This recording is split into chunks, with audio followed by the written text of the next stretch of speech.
Chapter 1631. Competing with Brother Mo in gaming? Bojio arched a brow when she heard the news, a devilish smile on her face. This laugh really brought out the shadows of William's childhood. Every time Gio acted like this, someone was going to be in trouble. Albert didn't understand what was going on. Just then, the silver-haired pretty youngster walked towards him and patted his shoulder. "Excuse me." Albert was confused. What did she mean? "Brother, I'm impressed." Bojio smiled faintly, turning towards the people on the other side. "Isn't your friend good at gaming?" The people on William's side laughed. Of course, Albert is half a professional gamer. Oh. Bojio's eyes lit up. "Do you want to bet on who will win?" "Are you sure?" "I'll bet on Albert." I'm sure." It was time to earn some extra money. If Bojio had a silver-white tail behind her, it would definitely be wagging. Her thoughts were clear in his eyes. He didn't stop her, daily entertainment could make her more innocent. After all, her rebellious period was rather long. Albert said, "My friend, you should bet less, I'm afraid you'll lose too much." Bojio smiled faintly. "Oh."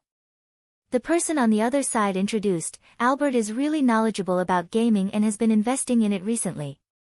His team is going to participate in the international competition soon, you really shouldn't play with him." Bojio replied nonchalantly, "Let's play first, we'll talk after." She was in a hurry to collect the money. William shifted over. "Can you really play?" "Aha." Bojio asked, "How rich is he?" William took a moment. "He's very rich, he wants the devil's button." It would have been fine if he hadn't mentioned the button, but the moment William did, Bojio glanced over and said slowly, "Then I'll bet more money." William thought. "You look like you're trying to bankrupt the other party." Ebert didn't seem bothered, his fingers moving slightly as he said to Chin Mo, "Why don't I give you a minute and let you get your equipment first? After all, it's gambling now and your friend seems to have high hopes for you." "Lover," Chin Mo replied with 2 words. Abbott didn't understand. "Huh? That's my lover," Chin Mo replied calmly. Ebert paused for a moment. Didn't they say that Asians were more reserved? Where were they reserved? "Hey, Albert, you can't just be in a daze." A voice came from the side. "We all bet on you." Albert confidently chose the character he was best at. Coming right up. Winning was a piece of cake for him. The other side had chosen a squishy assassin. Against a support tank like him, they would definitely lose. "Friend, you really don't understand this game at all. It's not the assassin style anymore. If it's a 1v1, it still depends on the tank." Albert slid his fingers. "But don't worry. Since you're William's friend, I'll go easy on you." As Albert spoke, he controlled his character to rush out. "There are no big screens here."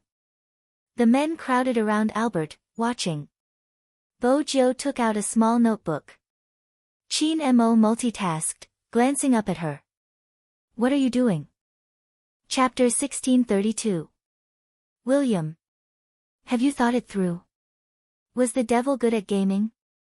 William was a terrible gamer. He didn't pay attention to professional competitions and was far away from him. Hence, he didn't know that Chin Mo was a professional gamer. Albert's men were excited to see how he would torture the opponent. Hence, they didn't notice the commotion. Albert had been clearing the soldiers for a long time and had started to attack the tower, but he didn't see anyone on the map.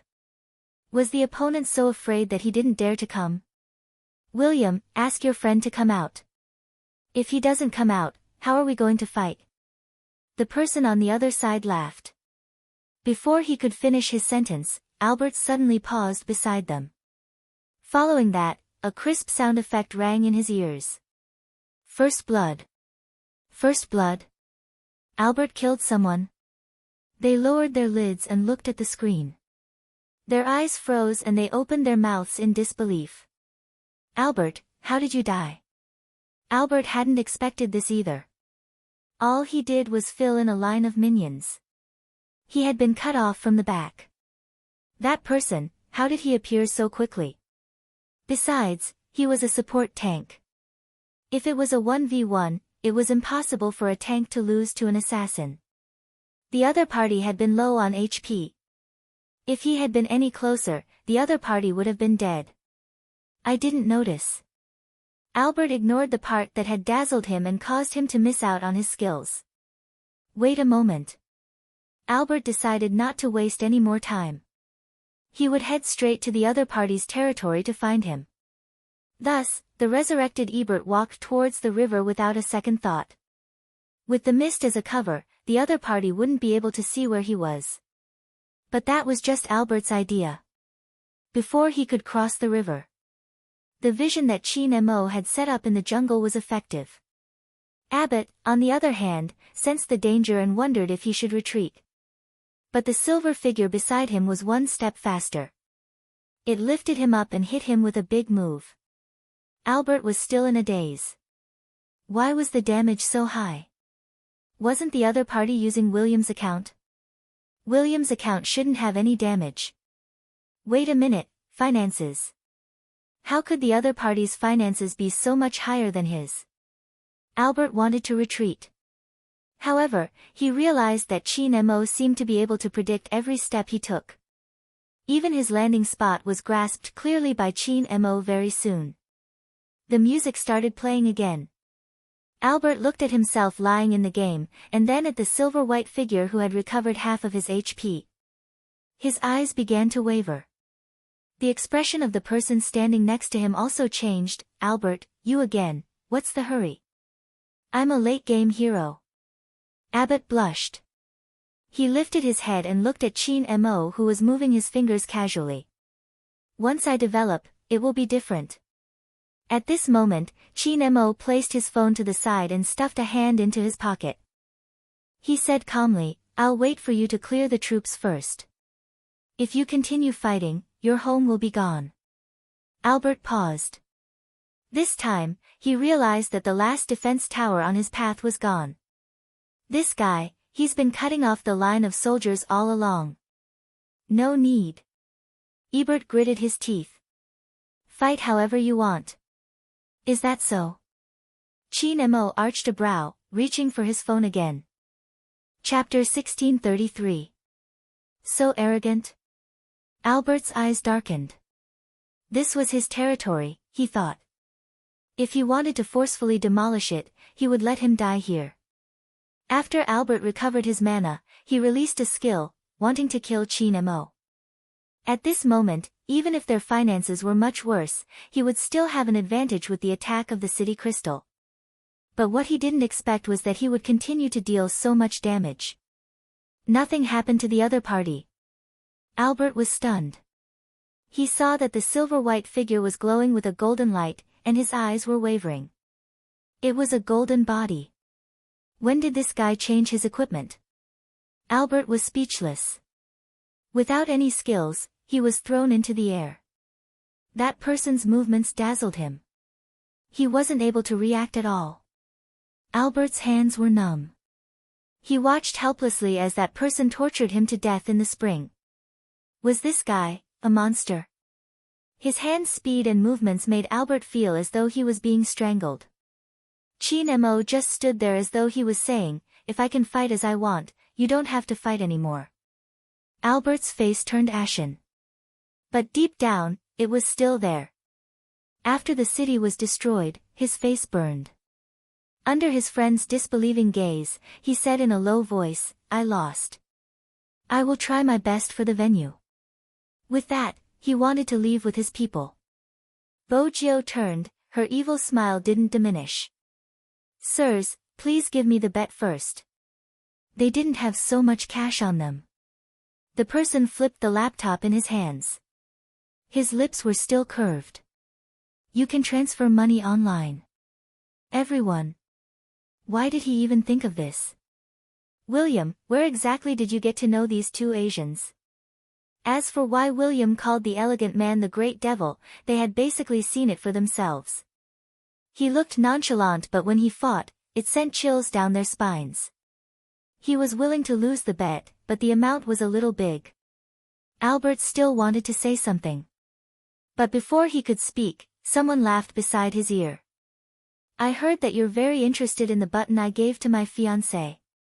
People usually attract trouble when they're interested in something that doesn't belong to them. Albert, your uncle is much better than you. Otherwise, your grandfather wouldn't have hesitated to give his inheritance to someone else. Albert froze when he heard that. He looked at the androgynous face in front of him, as if it had been kissed by God. He felt that although this person had bright eyes and white teeth when she smiled, there was a dark feeling about her, like the vampire aristocrats in the movies who could see through all your secrets. Who are you? How could you? You know about the internal affairs of their family? Bojo brushed past him. There's nothing I don't know here. Bullying my little princess Mo, you really deserve a beating. William was aware that Bojo was her husband's bodyguard. He could tell from the side that Abbott had chosen to provoke the devil. He had provoked that person once when he was young. He was beaten up by Joe to the point where he started to doubt his life. It was better not to mention that experience. After all, Bojo was pure and flawless in front of Chin Mo.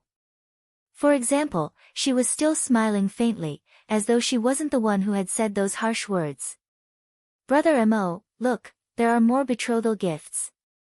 Chapter 1634. 11:30 p.m. Jiang City International Airport. Ever since Lin Feng and Yun Hu retired, the members of the Supreme Alliance had never been so united. This time, everyone was here.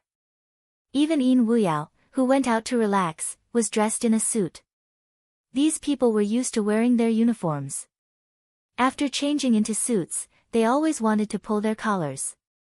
The youngest among them was Mo Bei. She was carrying a school bag and wearing a cap. Her small face was expressionless. No matter how Coco teased her, her emotions didn't change. Coco was helpless. Little Bei doesn't have any reaction. Who said she didn't have any reaction? Feng Yi was the leader. He smiled. Haven't we been studying how to send the flowers? Coco didn't listen and went to tease her again. At this moment, Mo Bei looked down. Because she was short, she looked really small. But her aura had gradually grown. Don't disturb me, I'm looking at the process. Coco laughed and turned to pull Feng Shang. Look, Little Bei is angry, she is angry. Feng Shang didn't want to know this guy. The Supreme Alliance seemed to be the same as before. When they were together, there was never an awkward silence. Even if Lin Feng was dressed like a dog now, he would still be together with them. There were times when Feng Yi looked at these people and would often think. Could they play another match? Just one match would be enough. Later on, he didn't think so. It was because Lin Feng and Yun Hu had retired. He thought of many ways in which he would send them away one day. The only thing he didn't think of was because of some people's questioning. It was good now. It was all for the team to digest. In the future, they would be able to meet often. Young Master Qin probably meant to hide it completely. Indeed, it was good to live a life without being disturbed in the future. Marriage. Such a thing. Feng Yi had never thought about it. They were all destined to be alone. But fortunately, the Supreme Alliance still had Little Guy. Feng Yi liked to call Mo Bei Little Guy. It was like this throughout the journey. There wasn't a moment of boredom. Until after they alighted from the plane. Lin Feng asked him, what does a groom usually do? The top manager, Fox Feng, paused. I'm not married, thank you. Coco didn't stand on ceremony. Yun Hu should be the one thinking about this, you don't have to think about it. F***ck, what do you mean? Lin Feng pulled off his tie, looking very handsome. You want to fight one-on-one? Afraid of you? Come on. Feng Yi separated the two of them. Mind your image, this is overseas. Master sent me the address. Mo Bei said, it seems to be this location. He asked us to go there directly. Lin Feng glanced over. Who found this place? That doesn't seem like the captain's style. Wasn't Little Spade the one who proposed? Little Spade must be the one who asked for it. Coco's lips curved upwards. Didn't Captain say that he's marrying into the family? Lin Feng, the only person who can make eating rice sound so fresh and refined is the captain. Let's go. Yun, who just wanted this person to belong to him legally as soon as possible. 5th Avenue. Private villa area further up the mountain, there was a very small church. Although the church was small, it was beautifully decorated. There were even some vines wrapped around the walls, decorated with white roses. It was filled with black and red roses. Some people said that this was the private church of the nobles in the past. Some people said that the vampire count used to live here. Now, the surroundings were as beautiful as a painting. Chapter 1635. But the groom, Qin Mo, raised his eyebrows and said slowly, "Are you sure I want to dress like this?" Hoshino smiled faintly, as gentle as jade, but he seemed to be watching a good show. Joe's idea. Why? You don't like to cosplay as a character in the game? Qin Mo didn't bother about this sentence. Instead, he looked past him and landed his gaze on Yu Cixin. His voice was calm. Did you bring your family? Hoshino paused for a moment. Qin Mo stood up and looked down at his white shirt. A character in the game? Should he be glad that he didn't hang a gourd on his neck? Yu Cixin swirled his wine glass. It's good enough that you didn't dress as a girl. Young Master Qin, you should think about it. You are marrying Z, remember to look after her in the future. If there are any problems, you can solve it internally. Qin Mo glanced sideways and tidied his sleeves. His nobility didn't change at all. You don't feel safe. It seems like there isn't any progress. Before reminding me, find the reason why you are still single. Yu Cixin narrowed his eyes and didn't say anything. So what if he was married? That promise. Yu Cixin shifted his gaze back to Hoshino. His eyes became deeper and deeper. As one of the groomsmen, William was in charge of receiving them. He was controlling the scene outside. Behind him was a crazy Russian man who had been chasing him recently. That's right, it was a man. William was going crazy. Was he blind? He was so straight. He even gave him flowers. What the hell? After William chased him away, he hugged a blonde beauty and said melancholically, "The person I liked since young is getting married and I have to be the groomsman." The blonde beauty took it as a joke. Just then, a person with long black hair walked over. Looking at her back view, it was truly magnificent. Especially her height, which William liked. An Asian beauty. William's eyes lit up. He flipped his blonde hair and leaned over, thinking that he was handsome. This is beautiful. He didn't finish the word person. The person in front of him glanced down. There was a sharpness in his eyes. The coldness caused William's back to stiffen. Was this a guy? Why was there such a good-looking guy? Yu Cixin laughed, full of bloodlust. Try saying the last word, let's see if I will cripple you. William. Wait a minute, the people here are all Joe's friends, right? Joe, where did you get to know so many dangerous people? His gaze could really kill someone. Yu Cixin watched as William trembled. He scoffed and walked into the auditorium. The person who walked out from inside had a black veil draped over her head. She seemed to remind him, "Xin, this is 5th Avenue. What's the meaning of speaking so harshly to my childhood friend?" Yu Cixin glanced up. Did you receive the gift? Information system. The person standing in the light smiled. Such a grand gesture. Something feels off. Yu Cixin raised his eyebrows. What can be wrong? For example, you want to ask me for her. Bojiu walked out, her black veil swaying in the wind, gliding past the side of her face. She stood in front of the pure white church, reminding people of Lilith who lived in hell. She was like a bloodlust, a witch, a devilish beauty. Chapter 1636. Bo Jiu smiled. I have to wait until someone can take him away. Based on Hoshino's intentions, I don't want your information system. He can leave or come back anytime he wants. But honestly, my Hoshino isn't someone who can let anyone do whatever they want. Or does our young master Yu Cixin want to be the one who is pampered? Yu Cixin choked for a moment. His handsome face darkened, and a dark aura surged in his eyes. Bo Jiu took a step forward. Her aura was still there. The black veil made her beautiful beyond compare. You really seem to be pampered. Yu Cixin gritted his teeth but didn't say anything. Be your best man. Maybe I'll let Hoshino go if I'm happy. Of course, Bo Jiu said this intentionally. In fact, even if Yu Cixin didn't mention it, Bo Jiu had already planned to tell Hoshino about the agreement today. Outside the church, William watched a group of people walk over. Albert was standing beside him. Ever since Qin Mo won the last time, Albert basically provided everything related to the church. After all, he couldn't understand that guy's background. Now, there were so many people here. The two foreigners were confused. This church isn't bad. Coco commented. When we get married, we can hold our wedding here.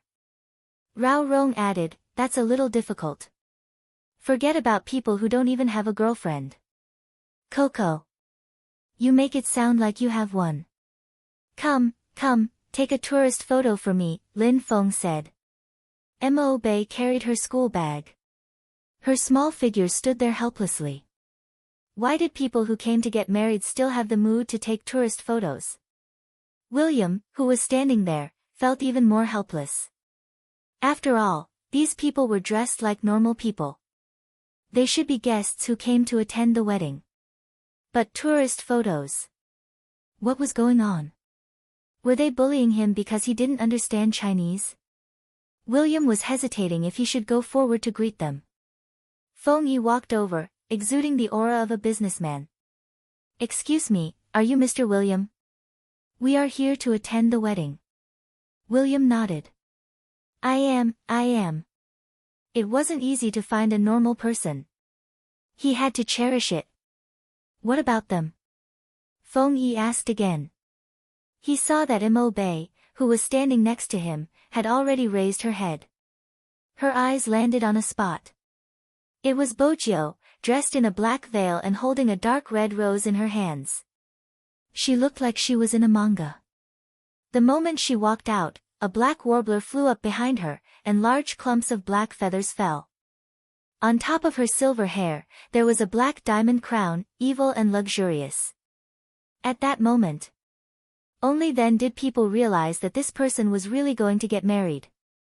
It was just that the wedding dress was different, and the accessories were also different. It was as if it had come to the demon world and met its beautiful master. Master.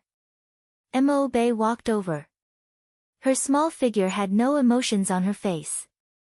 She reached out and helped Bo Jiu to lift the gauze. She was carrying a school bag on her back. Bo Jiu smiled.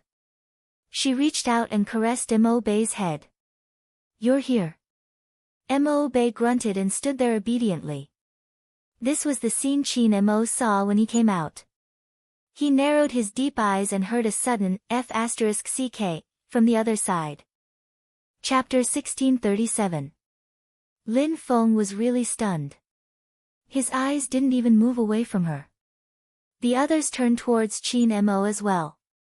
Dressed in a snow-white robe, he stood upright, his wide sleeves fluttering in the wind.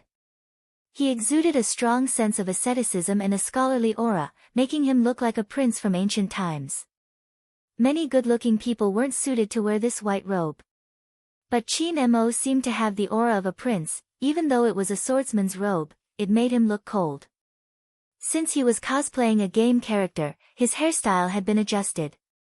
His black hair was slightly curled and fell on top of his eyes, giving him an inexplicable air of a ruffian. Even though Panda was a support player, his favorite character was the assassin. His eyes lit up. It's so similar, Captain. This is the closest cosplay I've ever seen. He looks so handsome even without the wig. If it was posted on the public account, many people would go crazy. Why did Captain think of cosplaying his own character? That wasn't right. It wasn't his idea. It was Little Spade's. It was a great idea. Captain was still frowning slightly. It was obvious how much he was against it. Don't take it, Chin Mo said casually. Ebert didn't understand why. Honestly, when he had first seen him walk out, he had thought he was looking at a character from the game. Asians were really magical, they could change their aura just by changing their clothes. Bo Jio's eyes curved. She had been wearing a black veil, but now, she looked more like a witch waiting for the youngster in white to fall into her trap. Even the mole at the corner of her eyes seemed to be glistening. Her lips curved upwards, looking beautiful and devilish. Chin Mo's gaze landed on her, and there was a deep look in her eyes. Happy? He walked over, his voice faint. Bo Jio's smile deepened. Brother Mo, this suit suits you really well. It made her want to pounce on him. Chin Mo arched a brow, not saying a word. He freed one hand and pinched her face, hinting for her to stop causing trouble. Brother Mo, let's go. Beauty Lin is too eager to get married, we can't waste time like this. Lin Feng. You're the one I hate marrying, right? F***ck, did I come here to be shot? Let's go. Yunhu walked over and held his hand. His side profile was handsome and he gradually exuded a manly aura. They were both dressed in suits, but there were two of them, one in black and one in white. Let's go into the church. Inexplicably, Lin Feng's heartbeat quickened by half a beat. His face was full of aggression, but in reality, even his ears were red. Let's go. A Lamborghini was parked outside the church. It was just that the distance was a little far. No one noticed the commotion here. Only Little Black knew that someone was approaching it. As a wedding car, it had to have some reaction. However, he didn't expect that the voice that slowly sounded out would make the car stop. I'm not sure what kind of password our Lord Jill would change, but it's definitely something like a confession. Chapter 1638. Little Blackie's automatic recognition function was about to go haywire. How was that possible? How could that be its owner? There could only be one owner. But the system told it that this person was also its owner. The electronic network wasn't stable. Was it or wasn't it? Because of the man in the priest's robe, the navigation screen in the Lamborghini started to jump. In the church, everything that needed to be prepared had been prepared. The door was opened and light shone in. Crimson roses were scattered all over the floor. Little Mo Bei changed her clothes and didn't carry her little school bag anymore. She wore a white tang suit and held a bouquet of flowers in her hands. She followed behind Bojio. She was very small, but because of her cold aura, she looked very cute. As for Bojio, when the black veil on her rose, the back of the veil dragged on the ground. It meandered but didn't seem heavy at all. Perhaps only someone like Bojio could wear a black British veil dress with such an effect. It was beautiful and full of charm. The tear mole at the corner of her eyes added to the evilness. Regardless of whether it was the Supreme Alliance or William and the others, they all sat on the long bench as the family members. They didn't inform their family about this wedding. And the planning of everything. Chin Mo handed it over to Grandfather Butler. Grandfather Butler was still wearing a tuxedo. But today, there was an additional tray on his white gloves. There were 2 rings on the tray, both inlaid with black diamonds. And at the top of the church, the priest was already standing. He was holding the Bible in his hands. But he gave off a lazy and elegant aura. Of course, at this moment, no one would notice the priest. As for this priest, he was also found by Albert. To him, it couldn't be any more ordinary. It was also far away. He didn't stand at the side. When the priest started to read the oath, many white pigeons flew up. Chin Mo looked at Bojio. His eyes were deep, like the vast ocean and the mountains of Kunlun. Under the layers of light, it was because of the long silence that finally started to boil. I do. The black veil matched with the white clothes from ancient times. The beauty created by the collision was even more layered. That was the most unique wedding that many people had ever seen. It was very romantic. Black feathers kept falling from the top of the church. They hit both of their faces. Everything seemed like something that could only be seen in a comic. Moreover, Lin Feng and Yun, who were standing beside them. "You're mine from now on." This is what Lin Feng said. Yun, who replied. He glanced at a certain someone's red ears and smiled. It was not easy for them to finally be together. From thinking that they would never meet again, to finally recognizing each other. It seems that no relationship is easy. But it was precisely because of this that after experiencing separation, people would know how to cherish each other. Tears welled up in Shui Yaoyao's eyes. The others were the same. When their gazes landed, everything was clear. Unexpectedly, when Bojio tossed the flowers, she walked over to Hoshino and placed the flowers in his arms. Her voice was so faint that only the two of them could hear her. "Hoshino, the promise is off. From now on, you have to live for yourself."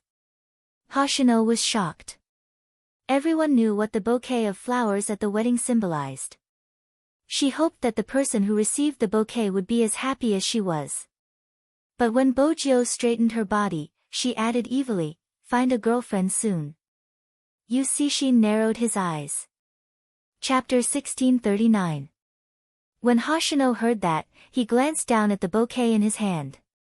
He was the only one present who wasn't wearing a suit and was only wearing a white shirt. The corners of his lips seemed to curl up, and there was a faint glow in his gentle jade-like eyes. "I've always been very free." Basically, he was saying that the agreement was voluntary. "Because it's you, Z. So everything was voluntary. Is there such a feeling? You are not family, but you have been together since you were young." When he saw that she was lonely, he wanted to protect her. Hoshino would probably never forget the scene of that little young lord reaching out to him while he was covered in blood.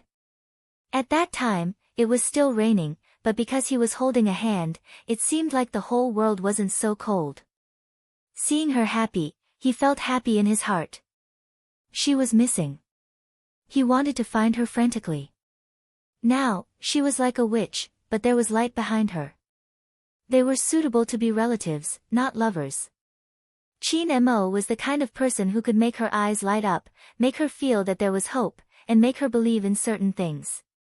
And he was most suited to do this, to withdraw at the right time. Hoshino freed one hand and leaned forward, hugging Bojio lightly.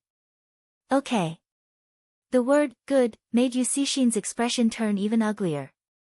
He looked directly at Chin Mo. As the groom, how could he not react when his bride was being hugged by someone else? Chin Mo glanced at him faintly. His expression was just like the character he played in the game, indifferent and with the aura of a wine immortal. It was as if he was saying, "I'm already married, so you should be the one worrying." Yu Cixin narrowed his eyes again. Because of Hoshino's actions, no one noticed the mischievous smile on the priest's face when he held on to the Bible. He didn't look like a priest at all. Instead, when they took a closer look at his eyes, they looked similar to Bojio's. Only when William paid the bill did he realize that the priest was gone.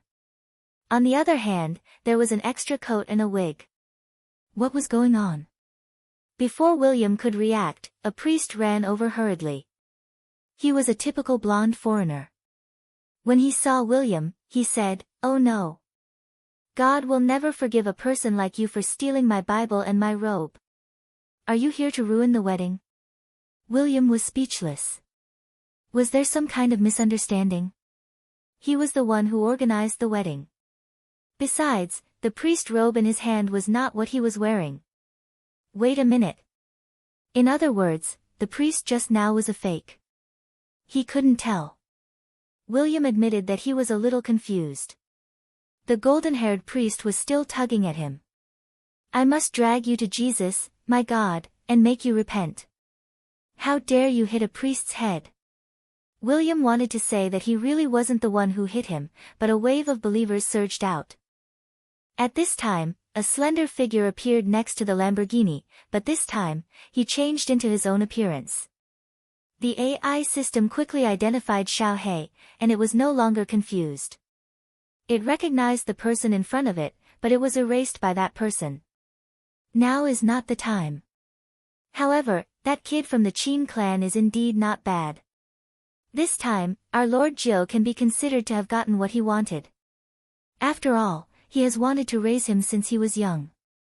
Xiao He was still resisting, obviously not wanting its data to be erased. Chapter 1640. At the church. William, who was the scapegoat, was being chased around the church. F***ck, was it wrong for him to wear a wig? That was why he shouldn't have attended the wedding of the devil Qin Mo. If it wasn't for Jiu, he wouldn't have come. What the hell is going on? William was almost out of breath from running. In the end, no one knew who the fake priest was. Because the wedding wasn't affected. On the other hand, those roses and black feathers were also brought by the impostor. When Grandfather Butler found out about this, he had been puzzled. Why wasn't there any data on Little Blackie? Logically speaking, the fake priest would have passed by Little Blackie. Or was Little Blackie not activated? Impossible. But Little Blackie didn't have any reaction. Young Lord was the only one who could make it behave like this. Unless, at the thought of this, Grandpa Butler's usually elegant face changed. Master. Was Master back? Was that possible? The gentlemanly butler didn't tell Bojo. If he told young Lord when he wasn't sure, she would be stuck in the past. This matter had to be investigated. After the wedding, everyone went to the hotel. Only Qin Mo and Bojo stayed in the church. I have something to show you. Qin Mo, who was dressed in an ancient white robe, couldn't resist him. After all, she liked to look at faces. They were both wearing the same diamond ring. Bojo was still wearing the black veil. Logically speaking, it wasn't convenient for her to move. But to Bojo, it wasn't a problem. After all, she was famous for climbing walls. Walking in the black veil was still very handsome. But Qin Mo didn't let her go. Of course, he had to lead his wife. Hence, Bojo was like a little kid, obediently being led by him. Occasionally, when she lifted her brows, the devilish aura of a demoness could be seen. When it came to this point, she was still a little unconvinced. When they were young, she had pounced on the Almighty like it was a game. Now, it was a little difficult. The Almighty was too reserved. That wasn't good. But after marriage, she should be able to do whatever she wanted. Qin Mo arched a brow, glancing over. What naughty thoughts are you having again? Bojo smiled mischievously. Brother Mo, we're already married. You can't simply suspect me. From now on, my priority is to get pregnant, not to do bad things. After she was done here today, she would seriously pay a visit to the Black brothers. He wanted to see if there was anything good he could use on the Almighty. Hearing this, Qin Mo frowned.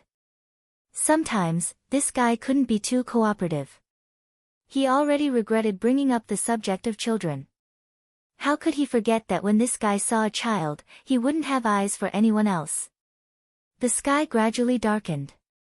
Nightingale soared, but many black feathers still fell down. This was a scene that could only be seen in the devil realm.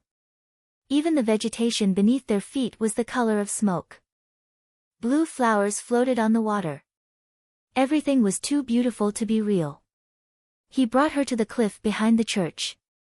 On the surface, there was nothing special about it. Wait for the sky to turn dark. Just like that, Qin Mo hugged Bojo and leaned against the tree. His voice was calm, his aura of abstinence making people want to flirt with him. It was a pity that Bojo's thoughts were seen through. Now, Both her hands were pressed into the Almighty's embrace, unable to move at all. Chapter 1641. Wasn't that perfect? Bo Jiu thought. She was about to stand up. Her wrist was pressed down again. Aren't you going to look at the thing I prepared for you? Qin Mo asked casually. What is it? Was it a game? She had played Super Mario before. But she realized that cultured people's confessions were different from others. The only thing she could learn from porn was how to give flowers and cars. The Almighty's was better. But as an overbearing CEO, she didn't have to think too much. One of them was in charge of romance while the other was in charge of throwing money. It was quite suitable. Anyway, he liked whatever she gave him. Qin Mo didn't answer her question, just asking her to wait. The night deepened a little. The entire church was like a palace that had been ignited, flowing with the golden light of the lights. Some people said that the Western hell wasn't like what people imagined, a sea of blood everywhere.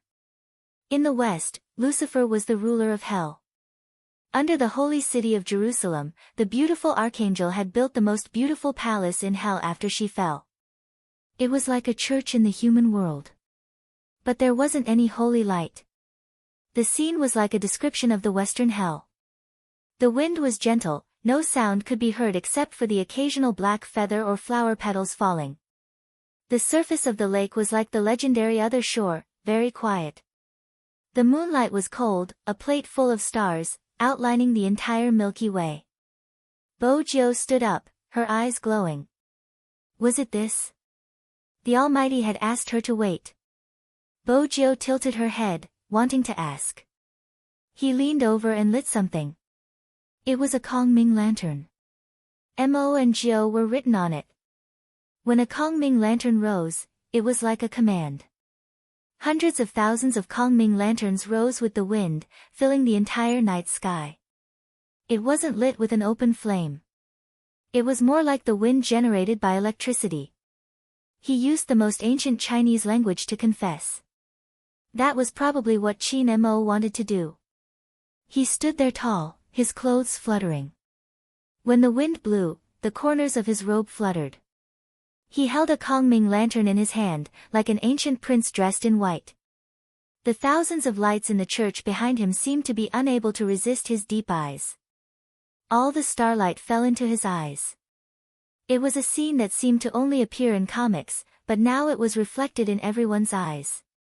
This place didn't look like China. On the business street of Fifth Avenue, people were surprised when they saw the lights in the distance. What's that? So beautiful. Someone explained to his friend, that's a Kongming lantern, something from the east. There are so many of them. Why would they appear there? Should we go and take a look? It's too beautiful. Someone must be making a wish. A large number of Kongming lanterns occupied the entire sky above the church. Almost everyone could see Mo Jiu's name floating above. Those who didn't understand Chinese characters would think that it was some special symbol. Chapter 1642. Hoshino didn't say anything. He looked at the sky lanterns that were slowly rising outside the car window. His gaze was deep. Yu Cixin smirked. Don't tell me you still can't let her go. She's already married. Hoshino glanced over. If we stop, the police car behind us will be coming. Why would I be afraid of a police car? With Yu Cixin's status, he didn't have to be afraid. Hoshino's voice was as smooth as jade.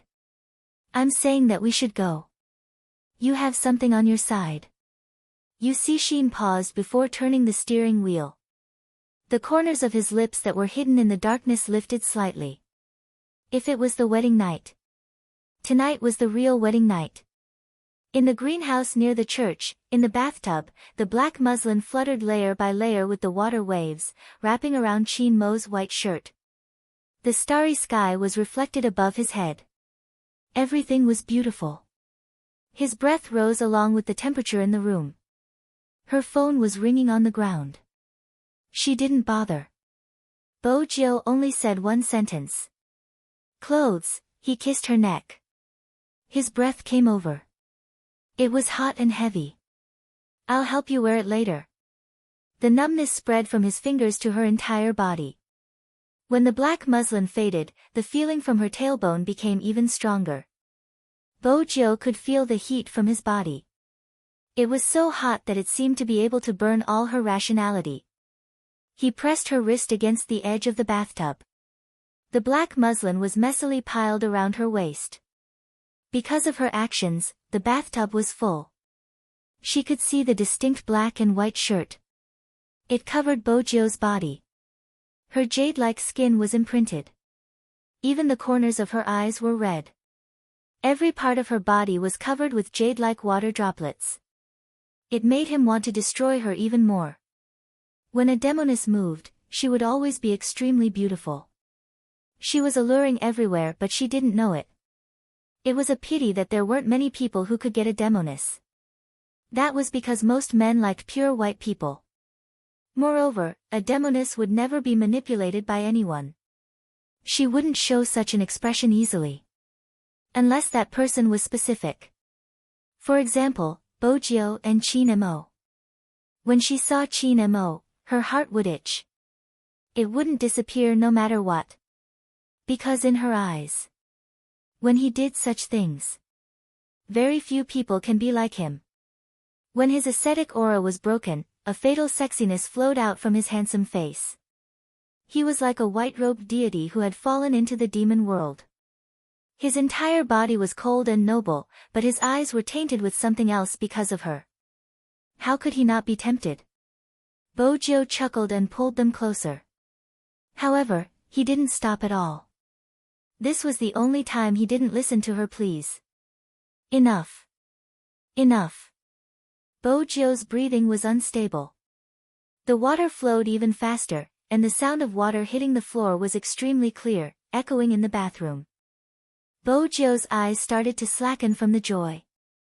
Droplets of water flowed down his black hair and landed on her collarbone, burning her mind into a blank. Chapter 1643. It was still early.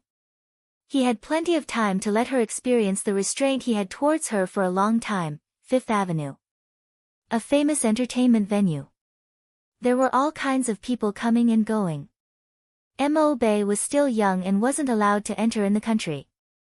But overseas, it wasn't that strict. Even if Mo Bay didn't want to enter, Coco, the rich second-generation young master, insisted on bringing her there to broaden her horizons. Take a look when you're young. When you grow up, don't be curious about this place. It's just a drink, there's nothing special about it. Coco said as he drank a mouthful of beer. Then, he said to the other side, hurry and call Little Spade over, it's a bachelor party. How can a bachelor party be held on the day of a wedding, do you understand? Lin Feng bit open a bottle of beer.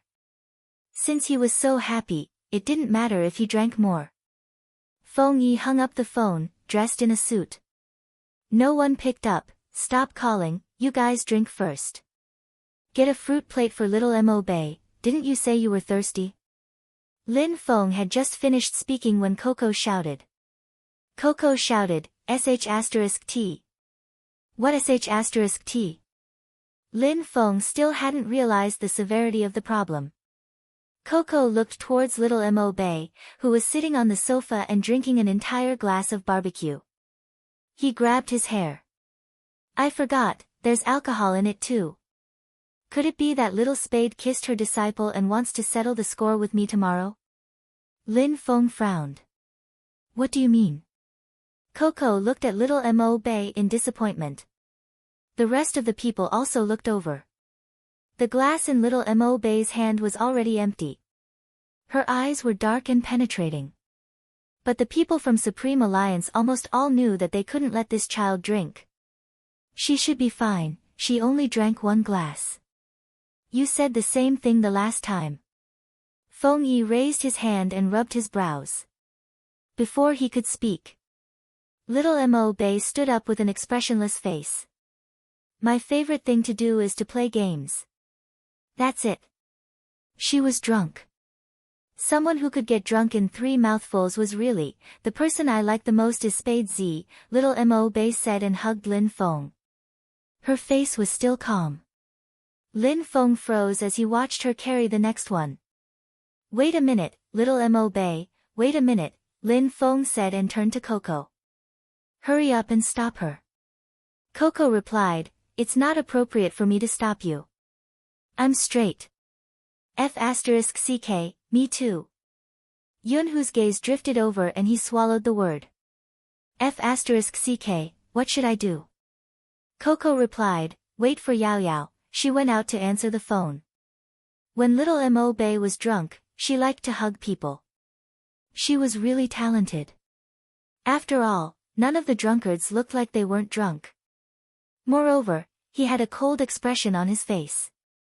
Then, she said, Master is married and will have a baby soon. I want to learn how to cook and take care of the baby.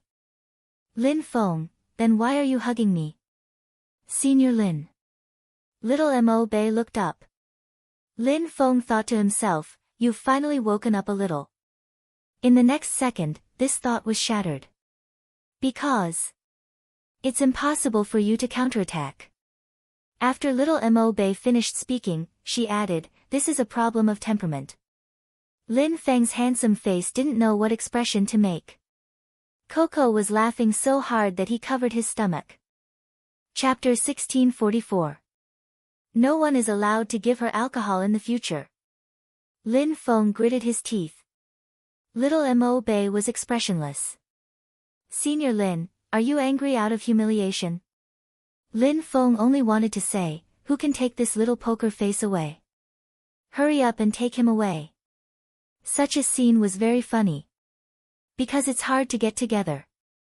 So when Yao Yao finished the phone call and sat back, she didn't have the intention to take Mo Bei away. She knew it very well. In the future, there would be fewer and fewer times like this. We have to learn to face separation. This was probably a form of growth. Another phone call came in. Shui Yao Yao hung up. The person who called her was a girl who liked Jiang Zhuo recently. He probably really treated her as Jiang Zhuo's sister and kept asking her what Jiang Zhuo liked. She rarely went back to the Jiang family anymore. He hadn't contacted anyone recently. It was not because of anything else. But on the team's side, some things had already been taken care of. Almost everyone knew that ever since God Lin and Uncle Lin had retired, they had become extremely competitive. The captain didn't think of continuing. The Asian Cup was also over. It seemed like the wish he had made that year had been fulfilled. Logically speaking, he should be happy. However, he still felt that it was a pity. Why did he leave in such a way? She could no longer find any news about Goddess Luo. He would probably live a good life with Almighty Shao. But Shui Yao Yao was someone who had started playing professionally later. In her memory, she could never forget that long-haired figure who stood as the #1 wizard in the entire server. Many girls wanted to be her. Yet he had to watch her retire in such a manner. Shui Yao Yao raised her hand and drank a glass of wine to suppress her emotions. He looked at the expressionless Mo Bei who was hugging the cola. Mo Bei got up, reached out, hugged her and said seriously, Sister Yao Yao, I'm drunk. Lin Feng finally found a chance to complain. You still know that you're drunk. Mo Bei glanced at him. Beauty Lin. Team Flower Lin, this form of address. Lin Feng froze again. If I don't settle the score with your master tomorrow, my surname isn't Lin. Mo Bei ignored him and started talking to herself again. Master told me to train well and win the championship in the future. That way, people will always remember Supreme Alliance. Shui Yao Yao's fingers paused, then she smiled. That's right, how could she forget? There was also little Mo Bei. Honestly speaking, the esports industry relied on talent. Some people were not suited to play professionally. And little Mo Bei really lived up to the word genius. But compared to a genius, what was reassuring was that at such a young age, he already knew how to take responsibility and persevere. He never slacked off in his training and studies because he was stronger than others. No wonder every time Highness Joe saw someone, he would say, "Our bae is especially fierce when it comes to hitting people. But she gets shy easily and can't take teasing." A while ago, Zhao Sanpang had exploded in the chat group because of this matter. "Little Spade, it's fine if you flaunt your love in the past, but now you're telling everyone you meet that you don't have a disciple but I do. Aren't you embarrassed?" But Highness Jill only asked, "Envy? The most handsome fatty in the world, I will go and accept a disciple tomorrow." "Just accept him, he isn't as good as my disciple," Spade Z said. "Most importantly, my disciple's cooking is amazing." On the same day, Zhao Sanpang posted on his WeChat Moments that he was looking for a disciple. There was only one condition: anyone who graduated from a chef technical school will do. At that time, someone commented that Grandpa Fatty was going to change his career and open a restaurant. Now, Zhao Sanpang had indeed opened a restaurant. It seemed to be very far away from the industry. Sometimes, Shui Yao Yao would want to see them compete again. Chapter 1645. The next day. Mo Bei, who was pressing her head, had forgotten what she had said.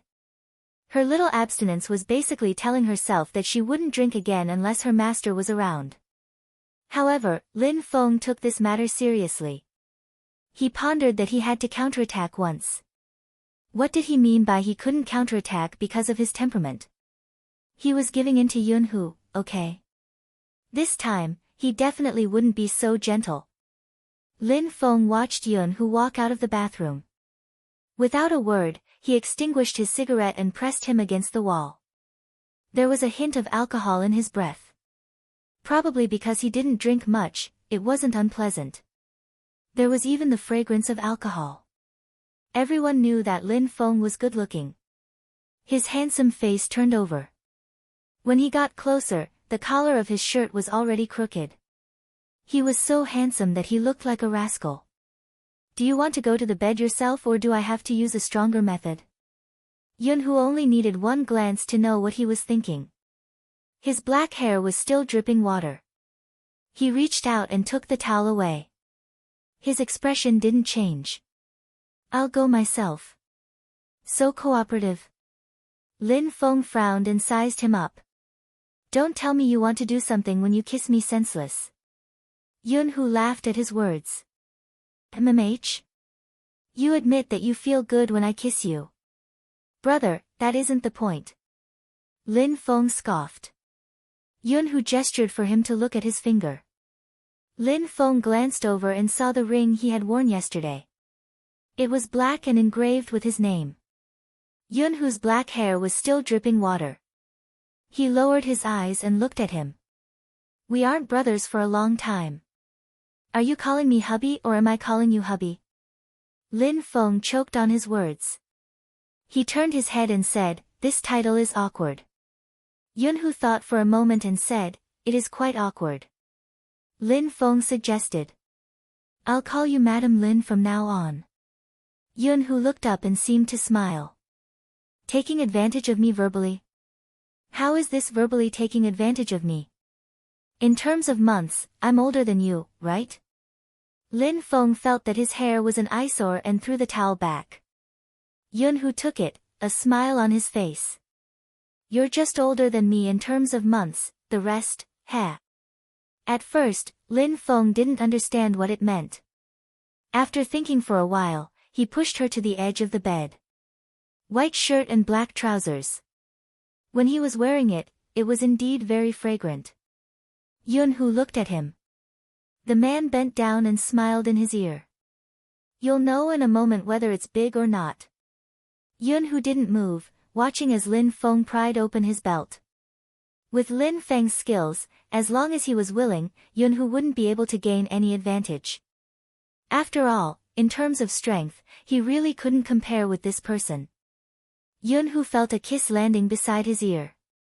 His gaze deepened and his voice became hoarse. "Are you having second thoughts because of what you heard last night?" "I've always had this thought." Lin Feng looked down at him from top to bottom. "After all, you're young Master Yun." Yunhu smiled slowly. "It seems like I've finally made you feel a sense of conquest." His smile made Lin Feng's ears heat up. Don't talk. Alright. Yunhu reached out, wanting to pull him closer. Lin Feng narrowed his eyes. Don't move either. Yunhu's voice was still hoarse. Can't I cooperate with you? Chapter 1646.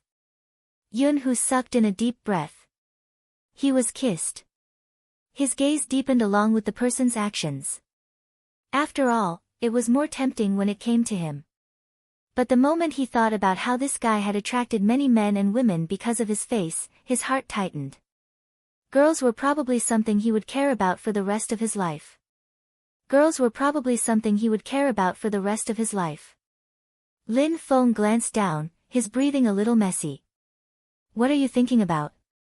How do I want to lock you down? Yunhu's gaze was deep and beautiful. Do you really want it? Lin Feng pressed his forehead. Of course, I've already done it. What do you think?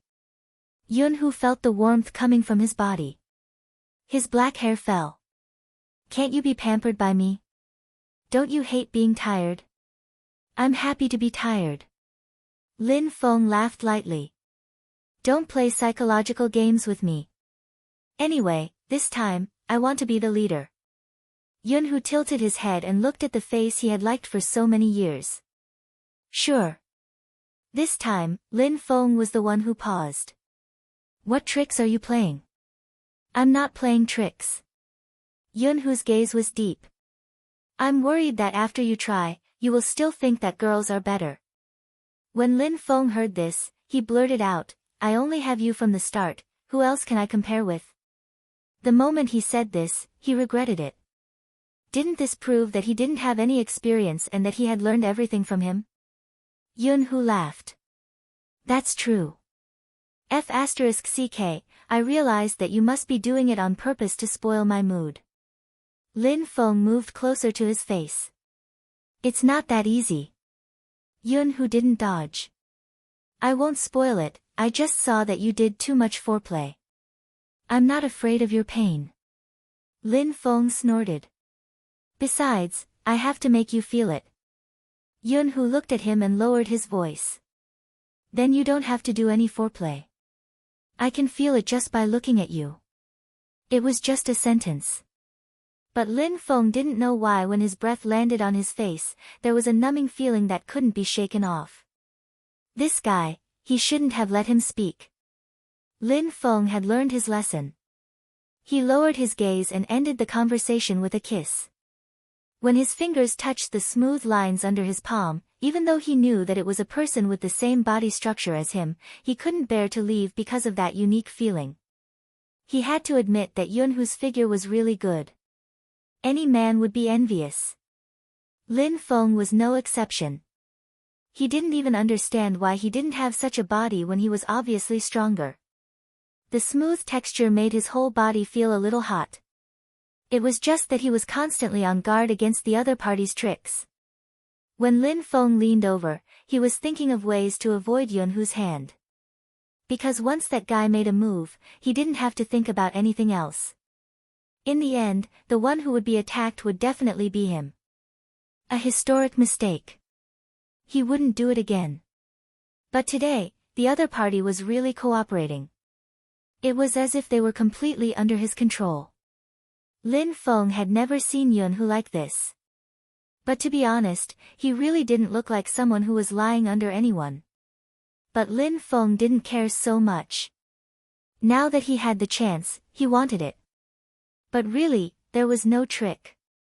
But Yunhu's face started to turn pale. It should be painful.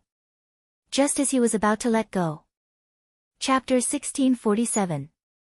Needless to say, Yunhu was really domineering when he said that. This made Lin Feng feel like he was hallucinating. Who exactly was suppressing who? But with Yunhu's cooperation, Lin Feng improved. Lin Feng had also improved, and he felt great. Especially the voice beside his ear and the face that was inches away. It was really easy to make people go crazy. But similarly, after going crazy, Lin Feng regretted it. Because he could sense that the other party didn't feel a trace of happiness. Even though he didn't feel good at that time, Yunhu really cared about his feelings, which was why he was defeated by the numbness. But now, he seemed to have hurt the other party. After it was over, Lin Feng saw Yunhu's pale face and panicked. He touched the trousers in his hand and put them on, wanting to make a call. Unexpectedly, his hand was held down by Yunhu. That person had a handsome face and his aura was still there. Honestly, if it wasn't for his pale face, he didn't look like he had been F***ed. However, even his lips turned pale. Are you planning to run away after trying it out? You don't think it's good enough? Lin Feng really didn't understand where this thought came from. He was anxious and said, I'm feeling great.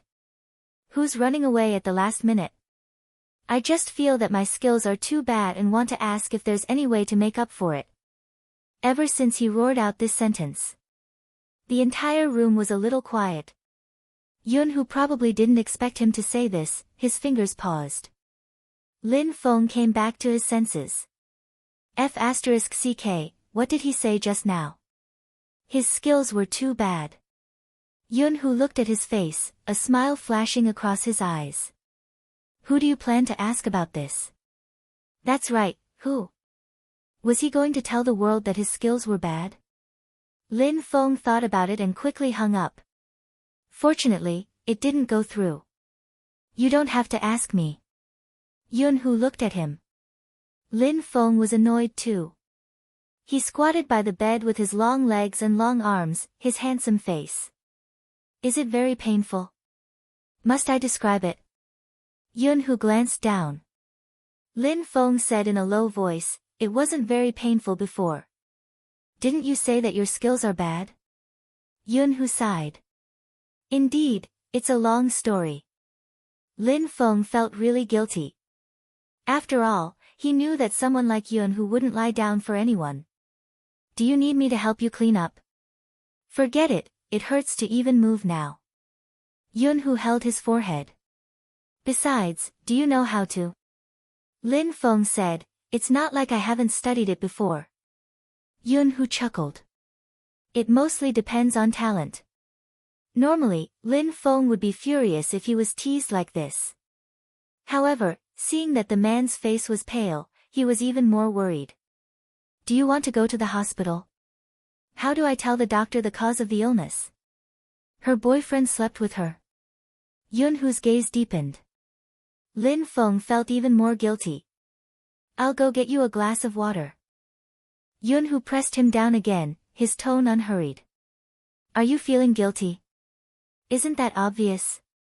Lin Feng was starting to regret it.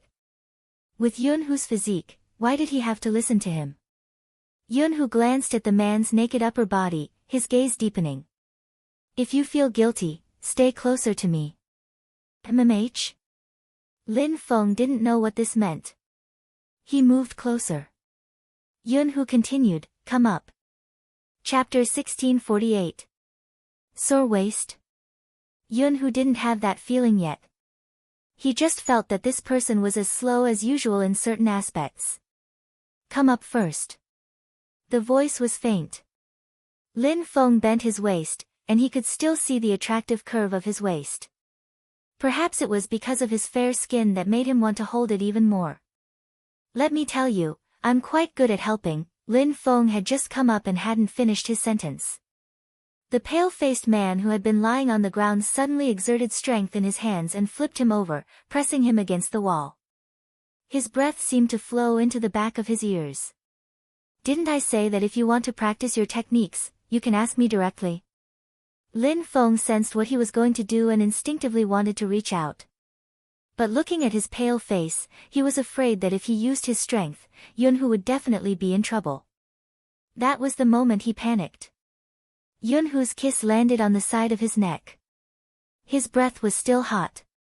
When his thin lips pressed against it, Lin Feng couldn't help but tremble. That kiss wasn't rushed but it was forceful. Every part of his body seemed to be numb. It was as if he was electrified. Needless to say, how would it feel when his entire body was pressed against it? It wasn't easy for Lin Feng to press down on someone. Of course, He didn't want to be pressed back. While he wasn't bewitched, he said unsteadily, "Didn't we agree that today is the wedding day? Let me do it. Didn't I come just now?" Yun-Hoo didn't stop when he spoke, his eyes landing on his face. "Besides, don't you want me to stop the pain? This method is the most effective." Lin Feng thought to himself, "I don't believe you." The moment he opened his mouth, he was kissed back. It was the same kiss. Even he didn't know why. When Yun-Hoo kissed him, it felt as if his entire nervous system was burning. There was a numb feeling everywhere. His body seemed to be ignited by fire. But Yun-Hoo didn't let him move, the breath hitting his ear getting heavier. This suddenly made Lin Feng understand something. Actually, it didn't matter whether he pressed back or not because he knew clearly how affected this person would be because of him. That expression that didn't seem like his usual self was indescribably sexy. There was restraint and also impudence. But his face was still pale. This made Lin Feng forget about it. After all, it wasn't like he didn't enjoy it when he was down there. While thinking like this, Yun-Hoo barged in. Only then did Lin Feng recover from the numbness. The burning sensation wasn't pleasant. "Does it hurt?" Yun-Hoo lowered his voice. Before Lin Feng could finish, Yun-Hoo opened his mouth again. "This is the moment. You can't stop because it will hurt more if you stop." Lin Feng's breathing was messed up. His black hair fell onto the pillow, and the back of his neck was covered in a thin layer of sweat. Yun-Hoo's gaze deepened. He leaned forward and planted a kiss on the back of his shoulder. His voice was raspy. "At this time, we have to slowly let the other party get used to it. Then, we have to feel when he can truly accept me." Lin Feng could sense every movement he made, but he had never heard him talk about it. It would only make him more. At this moment, he did not know what point he had hit. Lin Feng's eyes widened and he grabbed the bed sheets with his left hand. Chapter 1649. Lin Feng's entire body turned numb, his tailbone trembling. "Seems like it." Yun-Hoo lowered his body. He had been controlling his strength but at this moment, he didn't seem to care anymore. What else did Yun-Hoo say next? Lin Feng couldn't take it anymore. His mind was so blank that he could only protest. Yun-Hoo lowered his voice. "Isn't it great?" "Me too." An entire day of entanglement. The temperature kept rising. He could hear the sound of breathing. And the flirtatious shaking of the bed. The European-style bed, especially the one in the hotel, wasn't that sturdy. When Lin Feng woke up, it was already 2:00 in the afternoon. He heard Yun-Hoo talking on the phone. He sat by the bed, one hand buttoning his white shirt. They were both under pressure, but why was he so much more energetic? Was it just his imagination that his face was pale? Sensing that he was awake, Yun-Hoo hung up and glanced over. "Are you hungry?" Lin Feng's stomach growled. "Order the hotel service first, I want to eat mutton." "Have some porridge first." Yun-Hoo buttoned the last button and lowered his body, using his forehead to touch Lin Feng's. Lin Feng arched a brow. "What are you doing?" "I was too fierce, I'm afraid you might have an adverse reaction." Yun-Hoo's voice was faint. Lin Feng paused. "Am I that weak?" "Better than me." Yun-Hoo chuckled lightly. "I have a slight fever but I took medicine." Lin Feng looked at his lips, which hadn't recovered. "It didn't seem serious when you were torturing me." "You seem quite strong, didn't I tell you not to move around?" Yun-Hoo's voice was a little hoarse. "I wanted to hug you to sleep but who knew you would stir up the fire." Lin Feng didn't care since he had the mindset of a straight man. "How are you now?" "I'll get you some medicine." He was about to get up, his actions suave. Yun-Hoo pressed him down. "It's fine, I'll be fine in a while. It's not that hot. Have some porridge with me and we'll meet Little Spade tonight." "Did you forget about the call?" Lin Feng suddenly thought of something and felt relieved. It was Little Spade's call. Yun-hoo sat there, his side profile giving off the vibe of an aristocratic young master. Lin Feng put on his trousers. His face was beautiful but his movements were rough and he looked like a rascal. When he lowered his head to pull the zipper, he said, "I've thought about it. You should serve me in the future. I couldn't tell in the past with that body of yours, but now I know." When Yun-hoo heard this, he glanced over, his lips curving into a smile. "I'll let you indulge yourself this once.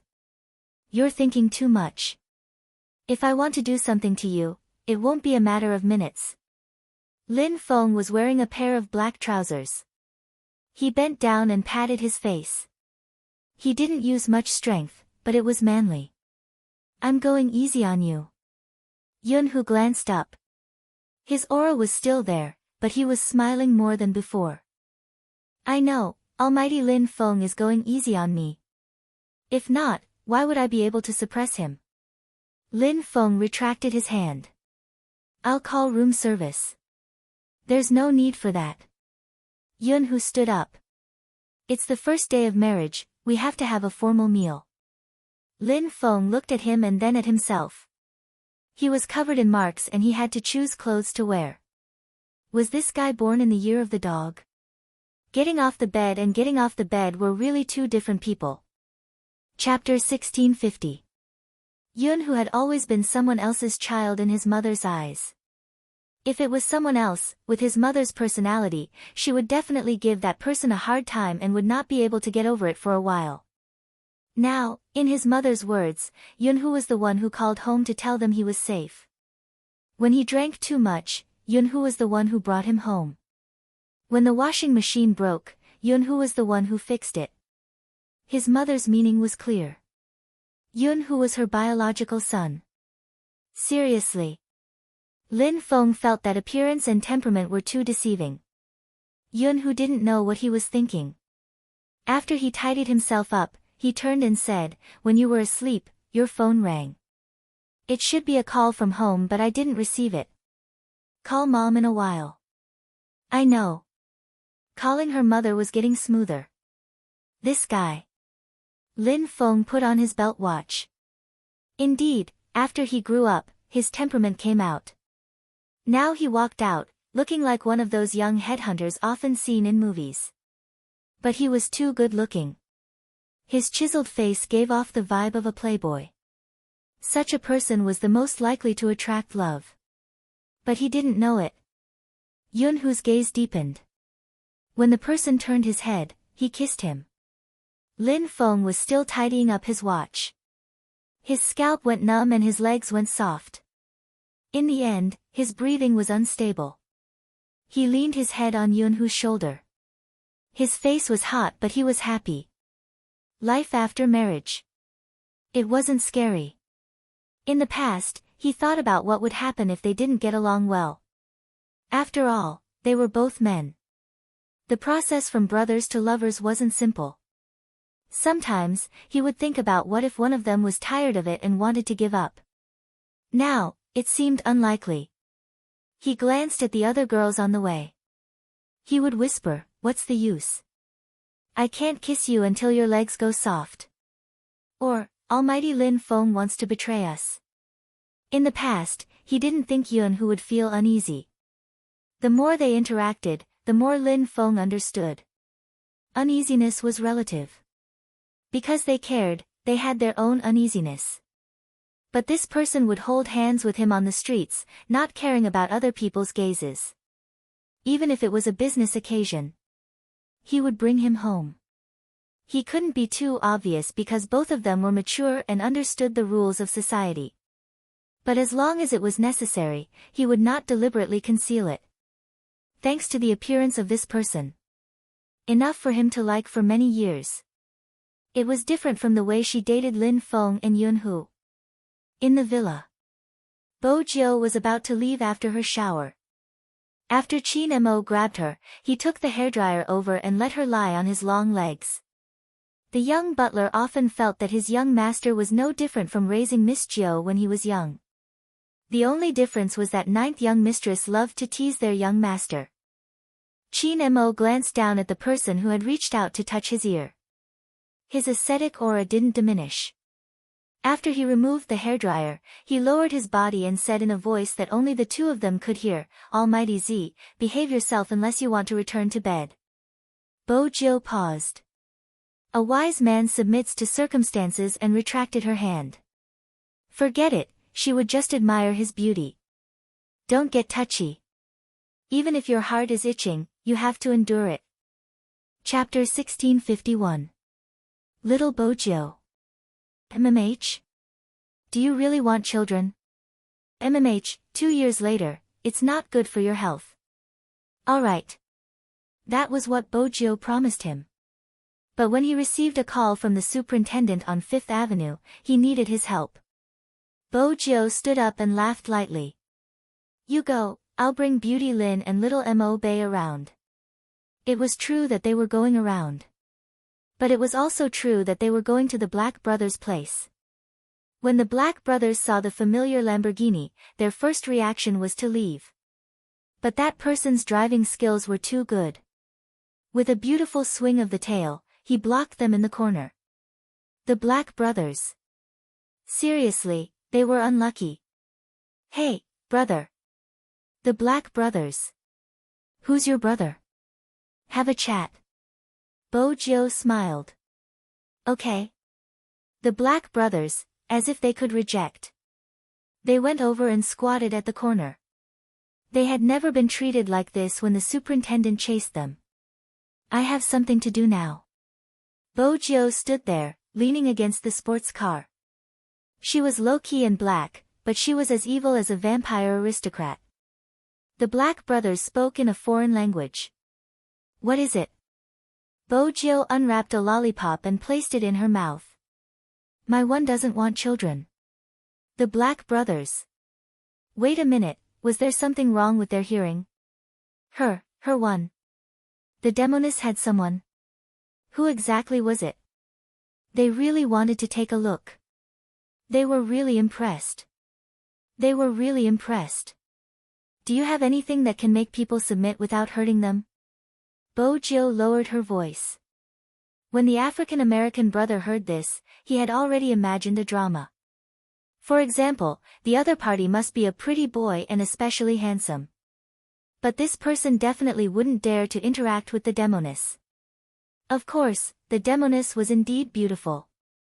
But now, they had to use a supplementary item to force themselves on her.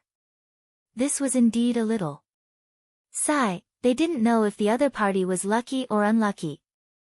The Black brothers glanced at each other. They still had a conscience and didn't want to push her into the sea of fire. However, Bojo knew them too well. She laughed again and played with the lighter in her hands. It seems like you really have it. As expected of the street tyrants. Why would a street tyrant be blocked by you? Are you praising me or insulting me? The Black brothers had mixed feelings. After all, this witch's methods, come, tell me. Bojo smiled brightly. What is it? Which one of your shops has it? The Black brothers felt that if they weren't, the man would have thrown the lighter directly into the oil barrel next to him. In order to survive, they immediately straightened their bodies and pulled out the oil barrel. It's too expensive, it's not worth it. The Black brothers. You're still bargaining? We've known each other for a few years and we're all brothers. Won't you feel guilty if I don't give you a discount? Bojo glanced down, her fair hand hanging by the side of the tub. The Black brother immediately said, 10% off. You're a good brother. Bojo patted his shoulder. You're so generous, I'm embarrassed. The Black brother. Hurry up and leave. You're smiling so much that your eyes are curved. You don't look embarrassed at all. Bojo found what she wanted and whistled in a good mood. She sat in the car and waved at them. Chapter 1652. The black Lamborghini had just disappeared and they were about to stand up. A slender figure walked out from the back of the long alley. Because of the climate, the weather wasn't very hot at this time. That person was wearing a beige trench coat. His skin was very white and he gave off a cold and abstinent feeling. At the same time, he was very refined and had an indescribable scholarly aura. It wasn't common to see such an Asian person. But this didn't stop them from thinking of the sickly man that Asians often talked about when they saw this person. After all, he was too white. The black brothers stood up, their hearts filled with anger. This person actually dared to come to their street. Wasn't he looking for trouble? One of them glanced at the person beside him. Then, his gaze landed on that person's cufflinks. Although they didn't know what private collection it was. But they could tell that it was very valuable. They had already made up their minds to snatch it later. Even their gazes were very fierce. That figure didn't seem to notice them at all. He walked in front of them and said calmly, "What did you give her just now?" It was Chin Mo. After all, there was a person in the family who might do something bad at any time. Of course, he had to follow and watch from time to time. If Bojio hadn't been too immersed in the joy of getting something good, she wouldn't have missed it when she first went out. Of course, it was true that Chin Mo went to help the director. It was also true that there was a location in the ring he gave her. It seemed as though he couldn't take it anymore, even if there was a small possibility of losing her. Chin Mo decided to make a location for both rings. In other words, if he was missing, she could find him through the ring. If she was missing, he could find her through the ring. This was mutual. However, the black brothers didn't know who the person in front of them was. They felt that other than being good-looking, how could such a person be a threat? He returned to his usual vicious smile. "Pretty boy, do you know where this place is?" "The gray area of Fifth Avenue." No one would care about it. If they weren't from the underworld, not many people would dare to come. This pretty boy was really the type who walked right into a trap. "Hey, don't be so unfriendly." One of them lowered his voice. "Don't be so loud when dealing with an Asian kid. If he faints, how are we going to get the money?" "Ha ha ha, that's right." Chin Mo listened to the laughter but didn't say a word. The man continued, "Bro, don't say that I'm not helping you. Hand over your cufflinks first. If you want to ask anything else, we can talk about the price." "Cufflinks?" Chin Mo glanced down at his right wrist. The cufflinks weren't big, but they glowed faintly and looked very luxurious. Chin Mo exuded a noble aura. She didn't like to wear any accessories. The only thing that exuded an evil aura was the cufflinks. It didn't seem like it belonged to him, but when it came to him, it was a perfect fit. Perhaps only a person like him could bring out the value of the cufflinks. Bojio didn't use the cufflinks because she didn't think she could handle it. Ever since she had seen Chin Mo, her mind had been filled with thoughts of the collections that were suppressed in the castle. Everything she wore was used on Chin Mo. In her words, dressing up like a god could make her feel good. After all, she was the one who could make him take off his clothes in the end. It was too abstinent and too seductive. Chapter 1653. Not giving. The African-American brothers snorted and immediately took action. "You're really not good enough," before he could say the word, "Dao." The person who reached out shouted, "Sh*T." It was really painful, so painful that his expression changed. "Let go. Let go." Chin Mo glanced at him and looked down coldly. "Your attitude isn't right." The black brother's face had never been as white as it was now. Wasn't this type of oriental pretty boy easy to deal with? Why did it have to be this one, who was even more ferocious than the demoness who left? At least the demoness wouldn't really make a move. She wouldn't care about her attitude. But, it was really painful. It was useless even if a few of them attacked together. This person couldn't possibly know martial arts, right? When the black brothers thought of this word, they looked at Yun-Hu in a different light. There was fear, but now, there was a little bit of worship mixed in. He leaned against the wall, shivering. After Chin Mo fought, he would tidy himself up. His aura didn't change. It wasn't suitable for him to appear here like this. Most of the people who came to the gray area whether it was from their clothes or appearance, belonged to the dark side. But this person was like a god in white who broke into the demon world. Even if it was dark around him, it didn't affect his elegance. The more they looked, the more the Black brothers felt that this man wasn't simple. And Qin Mo didn't hide himself at all. He stood in front of one of them. "What did she take from you?" The same question. This time, the Black brothers said everything they knew. They spoke in a foreign language. In the blabbering, there was only one meaning: the demoness has taken a fancy to a pretty boy. That pretty boy is probably resisting too much. The demoness wants him to be willing. Once he loses the ability to resist, she will be able to do whatever she wants. Pretty boy. Qin Mo was good at catching the main point.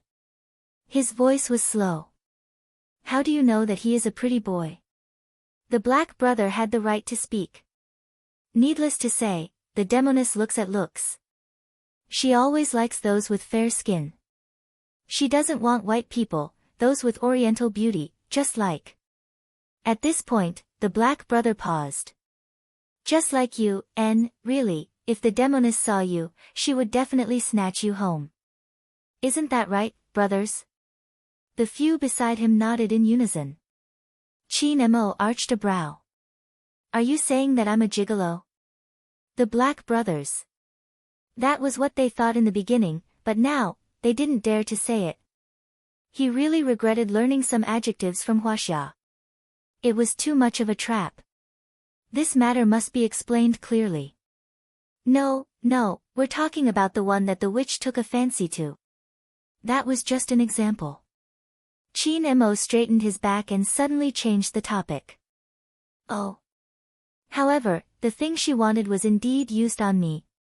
What? The African brothers were stupefied. Their faces were stupefied. Their eyes were rounder than ever. Did he mean that he was the gigolo that the demoness wanted? What was the witch thinking?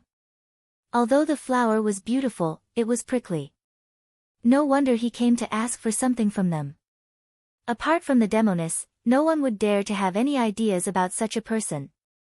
It was too terrifying. Especially why hadn't he left yet? Chapter 1654. Most importantly, even though the demoness was a little evil, they were still on the same path. They could still bargain. Who was this person? What did he do? They had no idea. Where did the demoness find such a person for herself? Did she know that he was like this? Could it be that he was bewitched by the other party's face? The Black brothers thought about many things. Qin Mo opened his mouth at this moment. His voice was calm. Do you have a girlfriend? They shook their heads. Girlfriend? They had many mistresses. They had never thought about a formal girlfriend. Qin Mo continued, Indeed, it's hard to understand someone without a girlfriend. I can only say that when she woke up today, she didn't have so many thoughts. After seeing you guys, she got some medicine to use on me. There's an old saying in China, after something happens, think about the bigger picture. The Black brothers weren't stupid. Even though this sentence was a little roundabout, they understood it. This person was saying that the demoness was like this because of them. Bro, you must be joking. You saw how we were threatened by the demoness just now. Qin Mo didn't think much of it. You guys can discuss how to solve the problem of the source of supply. If she has any messy things on her next time, I will probably look for you guys. In the future, if there's anything else, please remember not to lead her astray. The Black brothers widened their eyes. Who? Who led her astray? Raising the demoness like a child. Bro, touch your chest. Have a conscience and tell me who led who astray. They really couldn't compare to the demoness in certain aspects. But at this point, they understood. At first, they thought that the demoness found a gigolo. Now, it seemed like a gigolo. He was simply a demon. Because of this, the others who wanted to make a move before Z got up suffered. They didn't even get a chance to skip a beat. He asked his underling. The underling held his head and said to the boss, "We really can't, especially in Chinatown. The man beside Z is too difficult to deal with." "How can Z have a man?" The boss was indignant. Another underling lowered his voice. "She really has one. He seems to be related to the police superintendent. His men are everywhere. It's not easy to deal with him. Then give some money to the Chinese forces." "What's wrong with that? He seems to have more money and is good at using guns. In addition, Z's intuition is too good. We can't take advantage of him at all." "Boss, let's stop. It's not bad to be like before. Just don't let us sell people from China and the hackers' information.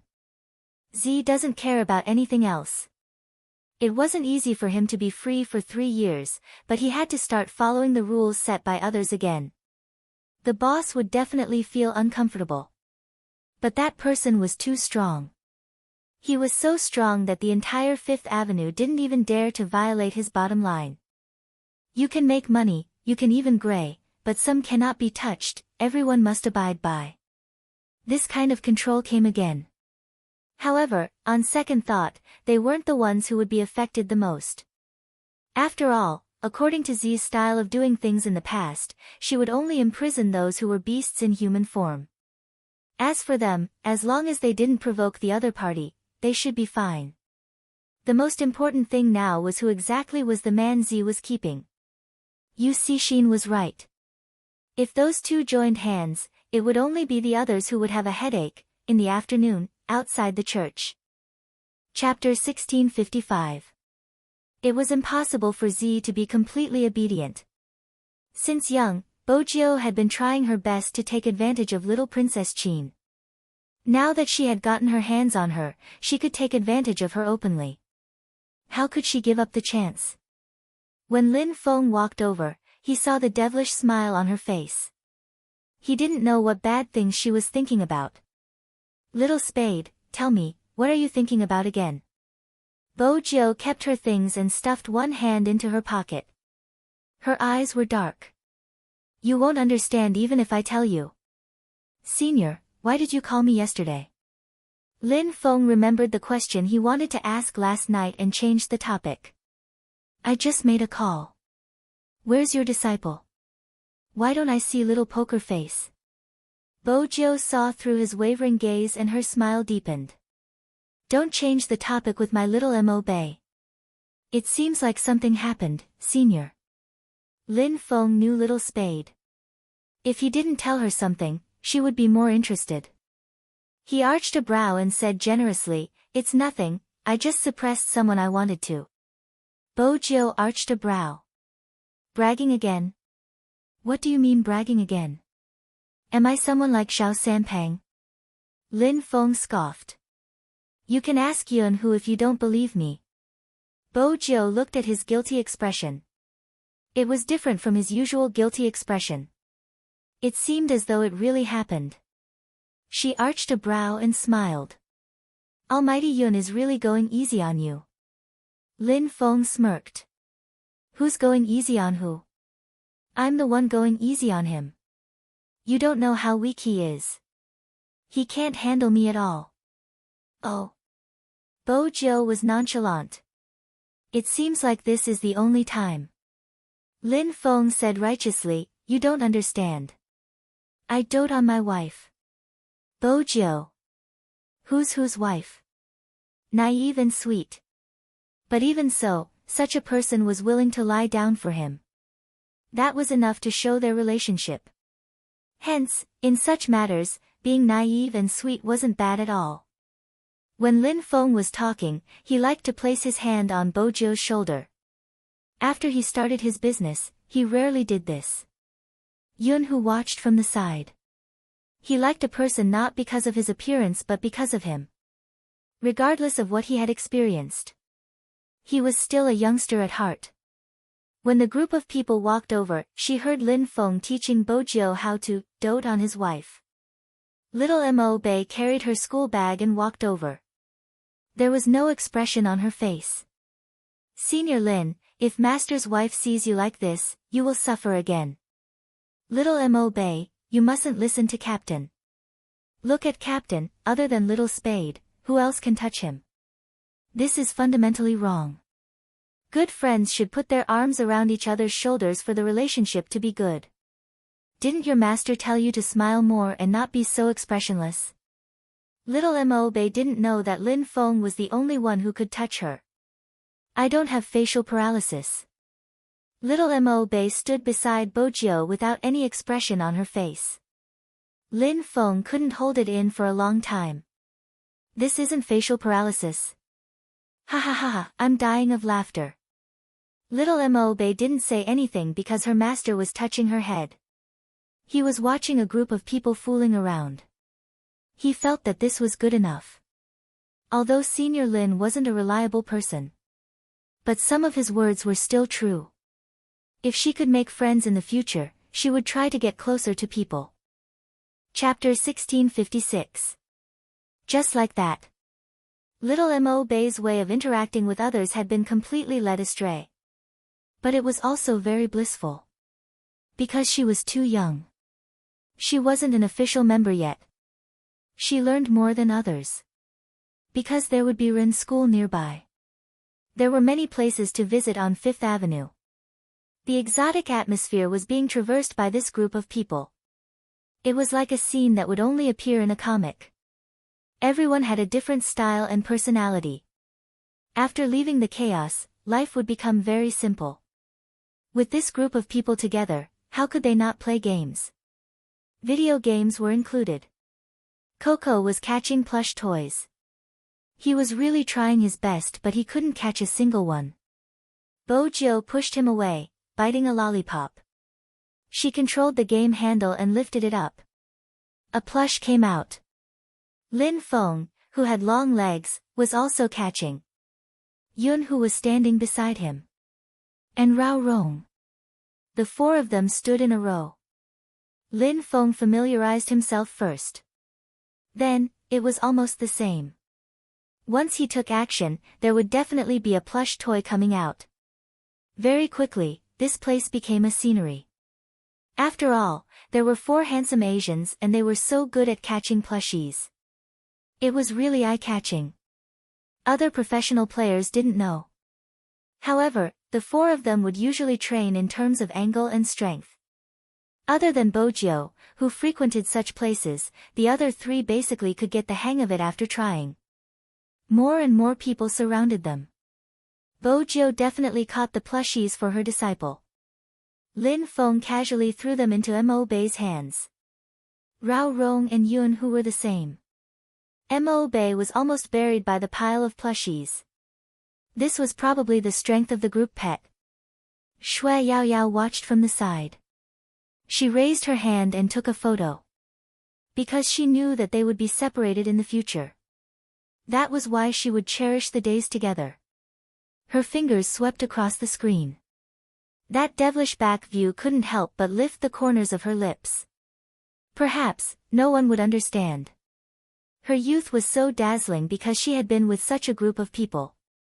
She used to be too ordinary. She was so fat that no one would ever notice her. After knowing this group of people, it seemed that no matter what she encountered in the future, there would always be something buried in the depths of her heart. She continued to walk and work hard. Even if she had to walk the path of becoming a person, she wouldn't be the same as before. She wouldn't be so timid and afraid to express herself. Supreme Alliance had taught her courage. In everyone's eyes, they were different. Shui Yao Yao could hear the laughter around her, some complimenting their looks, but most of them were surprised. If he continued to be arrested, the boss's business would be ruined. It just so happened that the captain had come at this time. She stretched out her hand and pulled down her collar. She didn't join the team to catch the dolls, but used a sentence to send Mo Bay away. Go catch a few and practice your control of the angle. When Almighty Qin said this, his face was noble and indifferent. In reality, after Mo Bay left, he stood beside Bojiu and took the plush toy that the person had brought over. He lowered his lids and smiled. You seem obedient today. Good every day, Bojiu replied calmly. Brother Mo, which one do you want? I'll catch it for you. Chin Mo didn't expose her about the Black brothers. He glanced over, his eyes calm. That little tiger. Bojiu arched a brow. Chapter 1657. Bojiu's slender fingers paused for a moment and she smiled. Next, they were all tigers. Chin Mo had a noble and scholarly aura. Now that he was holding these plush dolls, it didn't affect him much. However, there were more people watching. After all, it wasn't appropriate for a grown man to hold so many dolls. It wasn't like Mo Bei's age. Even if she was smashed by a bunch of plush dolls, it wouldn't seem too out of place. Chin Mo was still wearing a beige trench coat. It was hard not to take a second look when he held these things. This was also because he was good-looking. Just a smile would make him feel comfortable. Some foreign children saw it and started to surround him. They probably wanted a doll. Chin Mo didn't give any of them. He simply handed the game tokens he bought to the children and let them catch it themselves. Mo Bei watched from the side.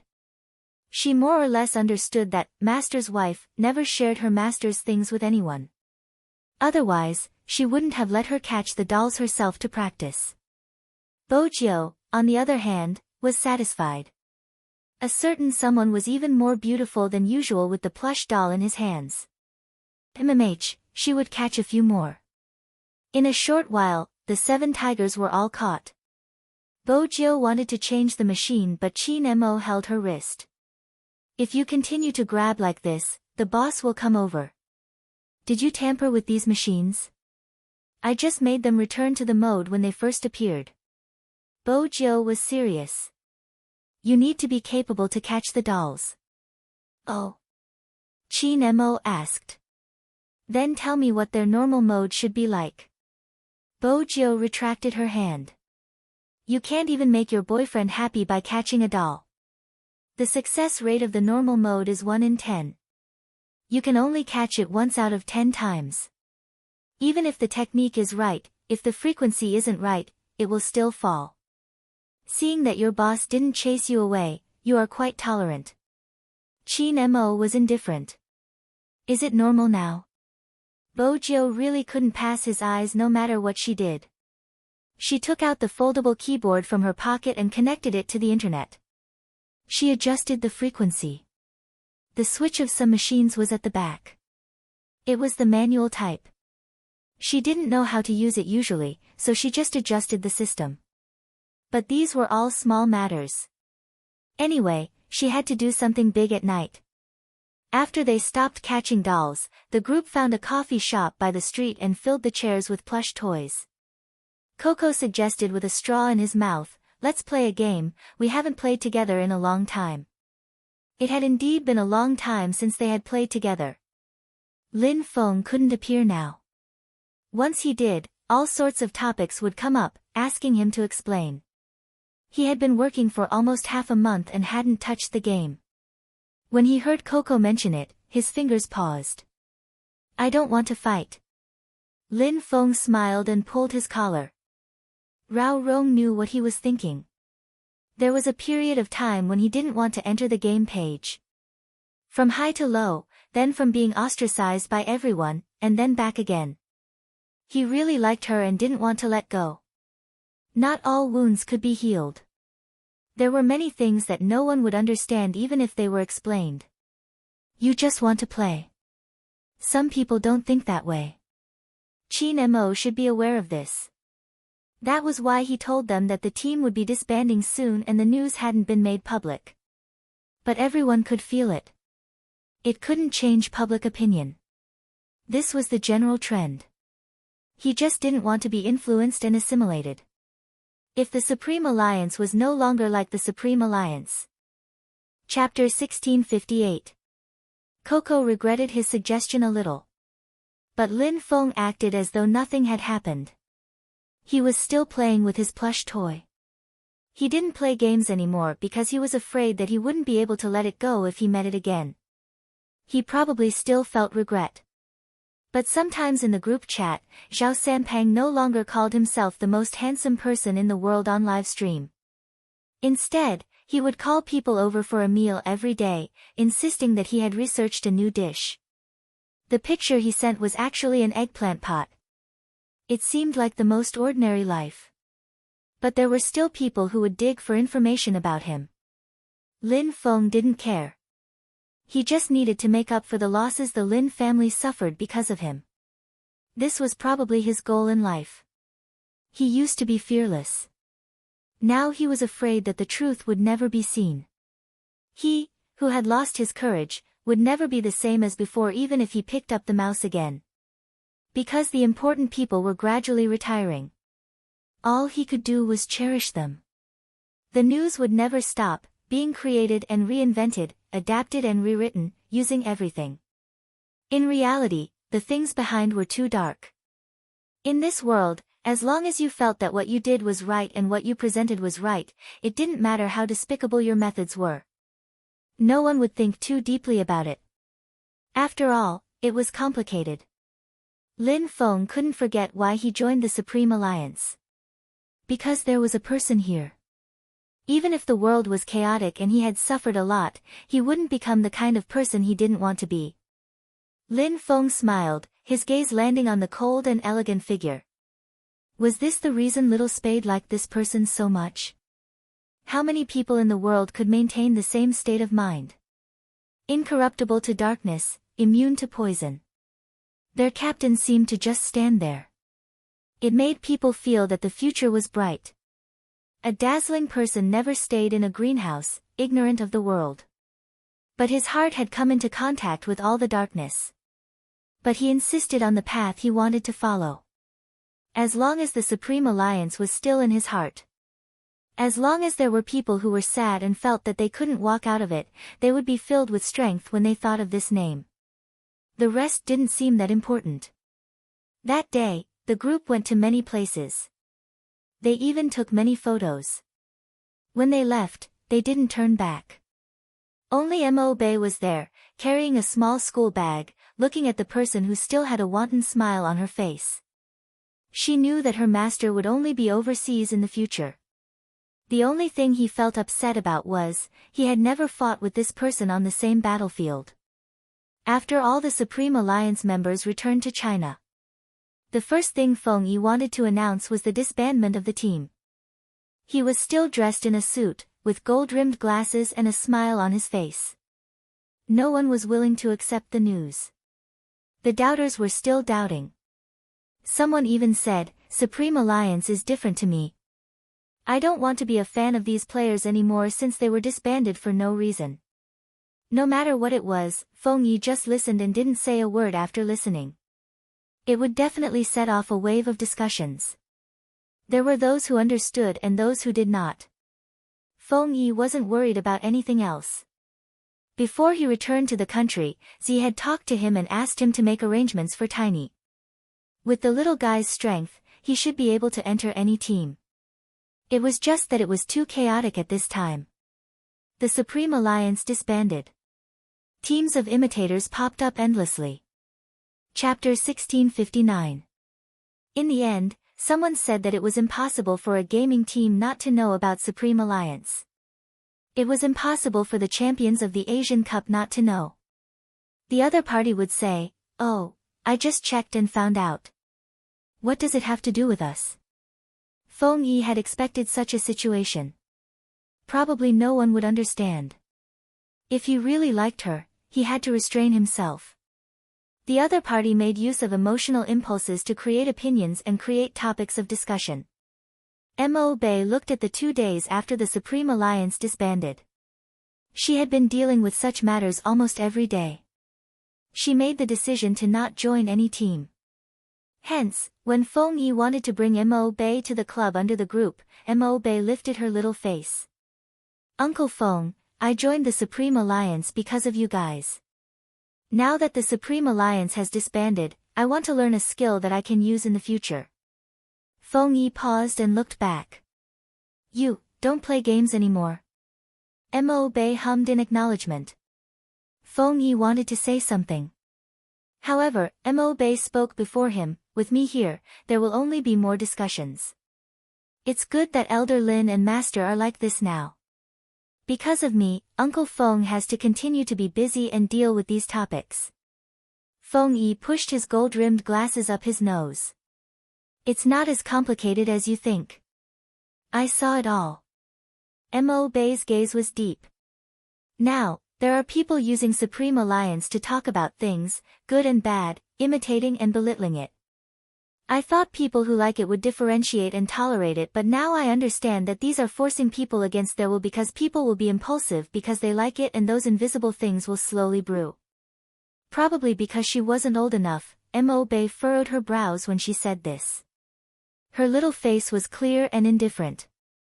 It's very complicated. Feng Yi lowered his lids.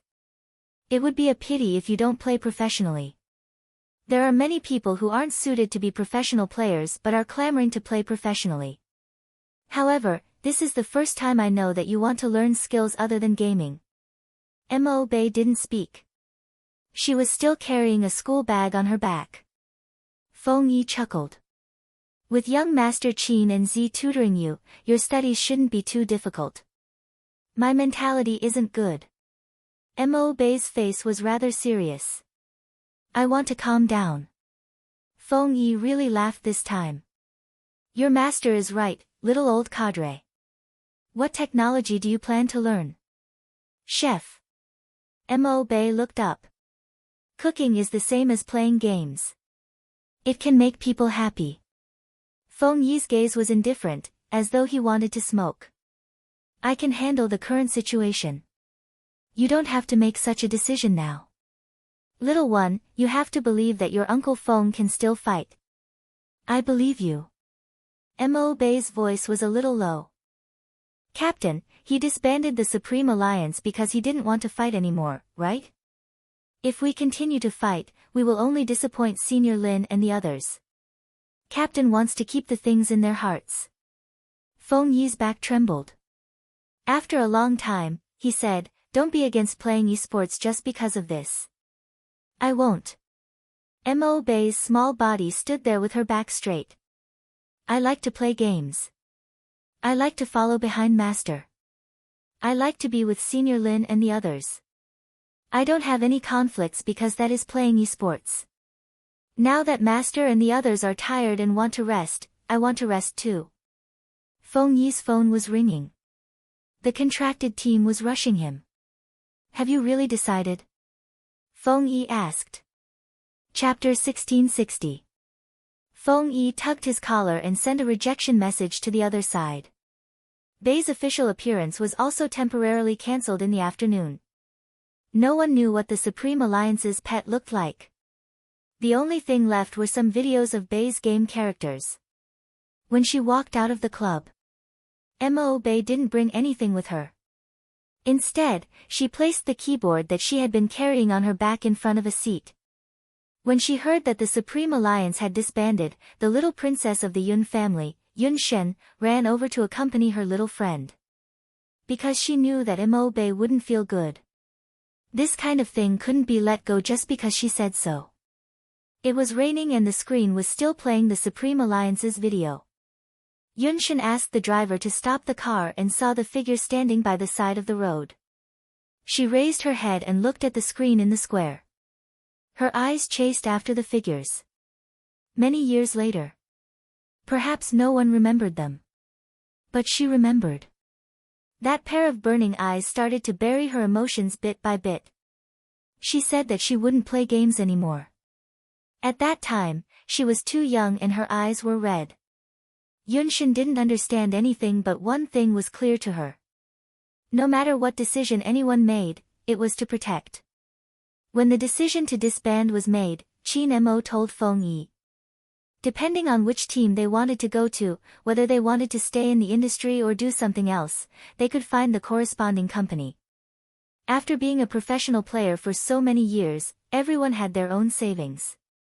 There wasn't much to worry about in this aspect. Only Rao Rong didn't have any funds, but the things that he knew were incomparable to ordinary people. Lin Feng had asked him to be the product technical director several times. Uncle Ian had even thrown the internet cafe to him. Rao Rong basically had to busy himself here and there. But that face didn't change at all. When he smiled, his eyes were half-curved. When he didn't smile, he was cold and handsome. After everyone took off their uniforms, they didn't touch the mouse or keyboard again. We always had a kind of panic. We were afraid that we would become the most inconspicuous one among the masses. We were afraid that mediocrity would wear away our youthful spirit. Only later did we realize that those things were under our eyes. But because we cherished it too much, we would use maturity to explain it. Yao Yao was one of them. She was different from before. Many teams would come over to poach her and offer a high price. She didn't agree. University was about to start. Life would definitely be different. Because they were going to change cities. If she stayed here, she would always think of the days when she went to the internet cafe with Coco and the others to get instant noodles. In the past, Yao Yao's academic results were above average, but ever since they went to tutor together, she directly ascended.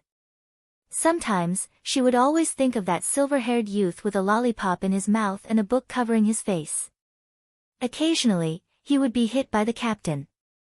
Then, he would find an excuse not to do the physics questions. With a handsome face, he would walk over to her, point out the mistakes in her answers, and teach her a simpler way to solve the questions. The day before Shui Yao Yao left the Jiang family. It was the official transfer of power by the Jiang family. In other words, the entire Jiang family would be inherited by Jiang Zhua. Therefore, many people came. For such a grand occasion, brilliant lights, fine wine, and delicacies were all indispensable. There was very low clear music playing at the scene. This time, the commercial atmosphere was quite strong. Chapter 1661. Jiang Zhuo wouldn't agree to such a thing. He stood there shaking his wine glass, looking a little unapproachable. Many people said that Jiang Zhuo had changed. Because in the past, young Master Jiang was basically the type who would never be touched by a single leaf. He would never be cold to a girl. Like a central air conditioner. But it didn't have the temperature of a central air conditioner and was just a polite rejection. To a certain extent, he was considered a scumbag. But some rumors couldn't be trusted. Even though Jiang Zhuo was a scumbag, he had never been close to her. Now, he seemed to have something on his mind and wasn't even paying attention. Father Jiang walked over helplessly, not knowing what to do with his son who had been estranged since a long time ago. You have to meet her. Father Jiang lowered his voice. Business is business. Jiang Zhuo was still cold towards his father. Why? You want to sell me? The Jiang family doesn't need such a model anymore. I see that you have been in a bad mood recently, you are really. Father Jiang didn't know what to say and tilted his head in anger. Jiang Zhuo paused. Why don't I see them? Don't you dislike seeing your auntie? She is upstairs with little Heng, Yao Yao is leaving tomorrow. Father Jiang sighed. Dad's things will be yours in the future. I didn't let your mother down, I am really old and don't want to be alone in my old age. Jiang Zhuo glanced up. How do you explain what happened previously? Father Jiang drank a mouthful of champagne. I was promiscuous, but not when your mother was sick. Why don't you believe me? When she left, I felt worse than you. Jiang Zhuo didn't speak. Once his mother left, this man quickly found someone. That was the truth. Father Jiang knew what his son was concerned about and didn't defend himself. Perhaps even he felt that he was a scumbag. He had liked someone so much before. But less than a month after she left, he liked someone else. Maybe he was too lonely then. But regardless of the excuse, it was irreversible. This has nothing to do with your auntie. She just wanted to start a family when she met someone. Jiang Zhuo looked at his father. If you say it has nothing to do with it, then it has nothing to do with it. When you rebuilt your family, did you think about what you destroyed? All the good feelings he had for her. Everything was gone. She and her family were the thing that broke it all. That was why he did what he did at that time. Because this person would never think of those who went to heaven again. In this world, he was the only one who remembered that before she left, she told him to listen to his father. Hence, Jiang Zhuo couldn't forgive her. Even if he regretted it, it was useless. Perhaps, I'm the same as you. Who asked me to be your son? We're both scum. Jiang Zhuo chuckled and walked over. Father Jiang was even more worried. Recently, his son was no longer rebellious, but was unbelievably quiet. What exactly happened? Jiang Zhuo just found it boring. His father said that he loved him. But when he held his new son, he smiled more happily than anyone else. There seemed to be a kind of stubbornness that only single-parent children could understand. However, such stubbornness would often hurt oneself. No one noticed how lonely Jiang Zhuo was as he walked on the dance floor. Chapter 1662. Every freshman was more or less the same. During the summer vacation, while completely relaxed, there was also an indescribable sense of loss. His high school life was finally over. Those test papers that he wanted to finish day and night. Sometimes when reading a book, he would touch the table with his head. It was a very ordinary life. But because in those bits and pieces, there was the shadow of an important person. The day before he left, he had to pack his luggage. Shui Yaoyao looked at the black and red uniform. Her fingers paused for a moment before she hung it in the innermost part of the wardrobe and put it away. Mother Shui was very reluctant. Why do you have to go so far away? It's not like we don't have good universities here. Shui Yaoyao smiled. It's more professional there. Mother Shui knew that it wasn't because of this that her daughter chose to study in another city. But there didn't seem to be any reason to stop him. After all, she knew in her heart that after marrying into the Jiang family, she, as his daughter, would be the one who would be slandered the most. After Shui Yaoyao took her things, she planned to go to the base. She wanted to spend her last day with Coco and the rest.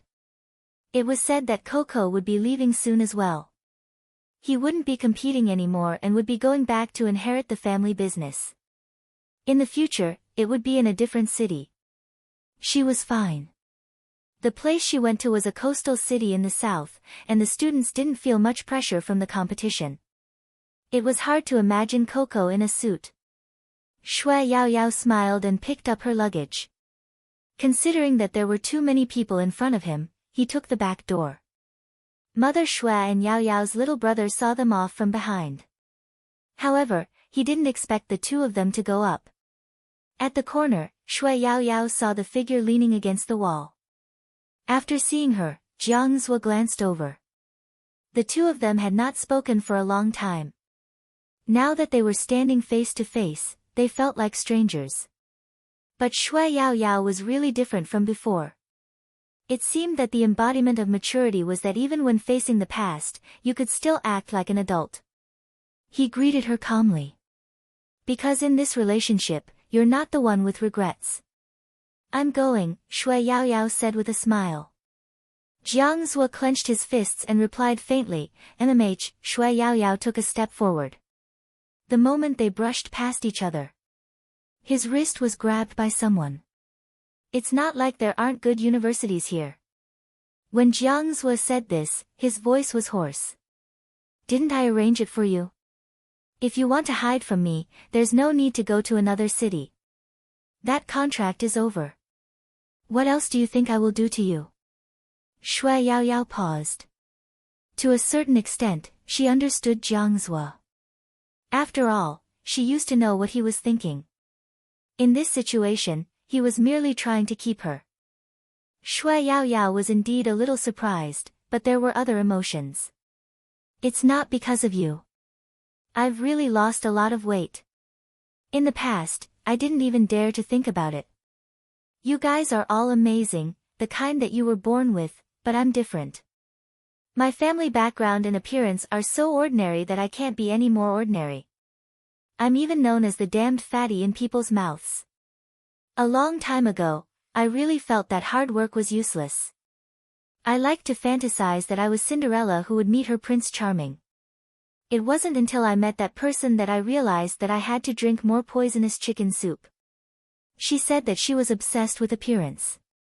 If you can't even maintain your best condition, how can you let others discover you? She said that there are always some things in this world that you have to do by yourself. I understand now. If you want to be outstanding, you can't blame others. Chapter 1663. Jiang Zue had never felt the need to let go as he did now.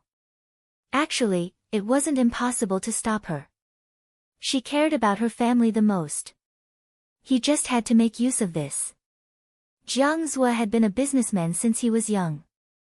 Lingering in the bushes and scheming was similar to Feng Yi. But at this moment, he let go. When he turned his head, his voice was low. I'll get the driver to send you. Okay. Shui Yaoyao didn't argue since it wasn't easy to get a cab here. Jiang Zue didn't send her off because he knew that if he followed her any longer, he would do something he would regret. But the confident her was so beautiful that it made him feel uncomfortable. University life. How many people would he meet? The moment he thought of this, young Master Jiang, who had always been a strategist, couldn't remain calm. He watched as the car disappeared into the night. Jiang Zuozai slammed his hand into a tree beside him. His knuckles were broken and blood flowed out. But he didn't seem to notice it. If the butler hadn't come out to tell him that he was going back to cut the cake, he wouldn't have known that his young master was injured. Oh my God. The butler inhaled sharply, hurrying over with a cloth to bandage the wound. Jiang Zue took the cloth and wrapped it around a few times, his emotions calm. It's okay, go in. Young master. The butler was still worried, but he understood why his young master was like this. To him, if one didn't understand a person's life, they wouldn't understand why they had such thoughts. The original family had left a deep mark on them. No one had taught him what to do when he liked someone. That made him feel that love was the most useless thing in the world. If not, why would he find someone else? And not long after Madame passed away. The more one cared about relationships, the more they would be stuck in a dead end. He really needed someone to soften him up. The butler knew that Miss Yao Yao was the most suitable, even though their statuses weren't suitable. But to reorganize the family, they weren't related by blood. If Miss Yao Yao could forgive his young master, that would be great. In the past, when he had sent his young master to school, he had interacted with Miss Yao Yao. At that time, young master was very concerned about him. Although he didn't say it, he would always take an extra portion of breakfast, saying that fat people eat more. Others might think that he was mocking them, but those who were familiar with the young master would know that he would never say such words to someone he didn't care about. At that time, young master's personality was already very gentle. It was probably because she couldn't accept that Miss Yao Yao's mother had become the new madam. Many people said that they needed to be understanding. But no one understood young master anymore. The butler heaved a long sigh. At the party, everyone was clapping and smiling. Jiang Zue sliced the cake with one hand. Was his life going to be like this? Every day when he woke up, he would be on guard. There would be no shortage of people by his side, but he could no longer feel anything, the other side. I heard Yao Yao is going to study in another city. The number 1 RMB player in Zone C, Feng Shang, bought a lot of bags for her. Coco commented, shallow. Then he pulled the rabbit behind him and put it in Yao Yao's hand. In the future, let my little brother accompany you. This is not mine, I want to hug it to sleep, you don't need to worry, it is not dirty. Chapter 1664. You make it sound as though you haven't eaten it before. Coco glanced over. It was always lively when they were together. Now that Uncle Ian had gone out to play, the responsibility naturally fell onto Rao Rong. But compared to Uncle Ian who would cook noodles for them, Rao Rong was much more violent. He rolled up the magazine and knocked on it, still smiling. Can you guys send Yao Yao off happily? It really hurts. Coco covered his head. If I'm not smart, who am I going to look for? Rao Rong adjusted his clothes. Look for your parents to inherit the family fortune. Coco. Can we stop talking about this topic? Rao Rong chuckled lightly, raising his hand to pass the things he prepared to Shui Yao Yao. Medicine bag, healing type, you will need it in school. You're playing as a sorcerer and you even want medicine bags in real life. Coco couldn't prove his existence if he didn't ridicule him. But Coco's level wasn't enough for Rao Rong. Looking at the commotion in front of her, Shui Yao Yao knew that even after some people left, they wouldn't forget each other in their respective fields. When we were young, we were always anxious to grow up. We thought that once we grew up, we would have the ability to solve everything ourselves. But once we entered university, we would understand. The road beneath our feet was never simple. There was separation, darkness, unexpected encounters, and a future that couldn't be seen even if we lifted our eyes. But even so, we had to continue on. That was Shui Yao Yao, breaking free and starting her university life. Before she left, she met someone who used to like Jiang Zhua at the high-speed rail station. That person said lightly, Supreme Alliance disbanded, let's see who else will support you. Shui Yao Yao looked at him, her eyes turning darker and darker. When it reached a certain level, she didn't say a word, just pulling her luggage and brushing past him. There were too many feelings, some people didn't understand, so she didn't say anything. In her heart, Supreme Alliance had never disbanded. The only one. An irreplaceable existence. That youngster with the devilish smile, she would remember him the moment she closed her eyes. The way he ate hot pot, the curve of his lips when he played games, and even when he stood in the darkest place. Even when he lost, the light in his eyes never extinguished. It was as though he was telling everyone. We can make a comeback. Shui Yao Yao glanced at the scenery outside the car. Liking seemed to never be fixed. Shui Yao Yao knew that very soon, there would be a new team. People's attention would be placed elsewhere. But at the same time, she believed that for some people, Supreme Alliance was a memory etched in their hearts. She left. In the car, Jiang Zhua lowered his head. His hair fell down and covered his eyes, making it impossible to read his emotions. The housekeeper looked at the young master who didn't have much energy today and sighed, yes, Miss Yao Yao is already in the car. Jiang Zhua's slender hands tightened and then loosened. His Adam's apple moved as he said with difficulty, let's go. Okay. The butler started the car. Jiang Zhua took out his phone and opened the profile picture. In the end, he didn't send a message wishing her a safe journey. Instead, when she saw that Qin Mo had decided to stay overseas temporarily for the sake of a certain someone, her eyes flashed. Chapter 1665. The next day. It was sunny. See University. Compared to the north, the air was much more humid. When Shui Yao Yao alighted from the car, she realized that there were many kapok trees here. They couldn't be seen in the north. See University was famous for its greenery. It was known as one of the most beautiful campuses. Half of it had mountains and half of it had water. Film crews often came here to film. No one here knew who Shui Yao Yao was. It wasn't that Shui Yao Yao didn't have fans, but not everyone watched esports. Moreover, Shui Yao Yao changed her hairstyle and lost 5 to 6 kilograms compared to the last time she competed. University started and everyone who experienced it knew. There were many seniors welcoming the new students. Of course, there were many cars at the school gate. Most of them were sent by their parents. There were also those like Shui Yao Yao, who came with their own luggage. But after a few steps, from afar, she heard someone say, Junior, you came alone?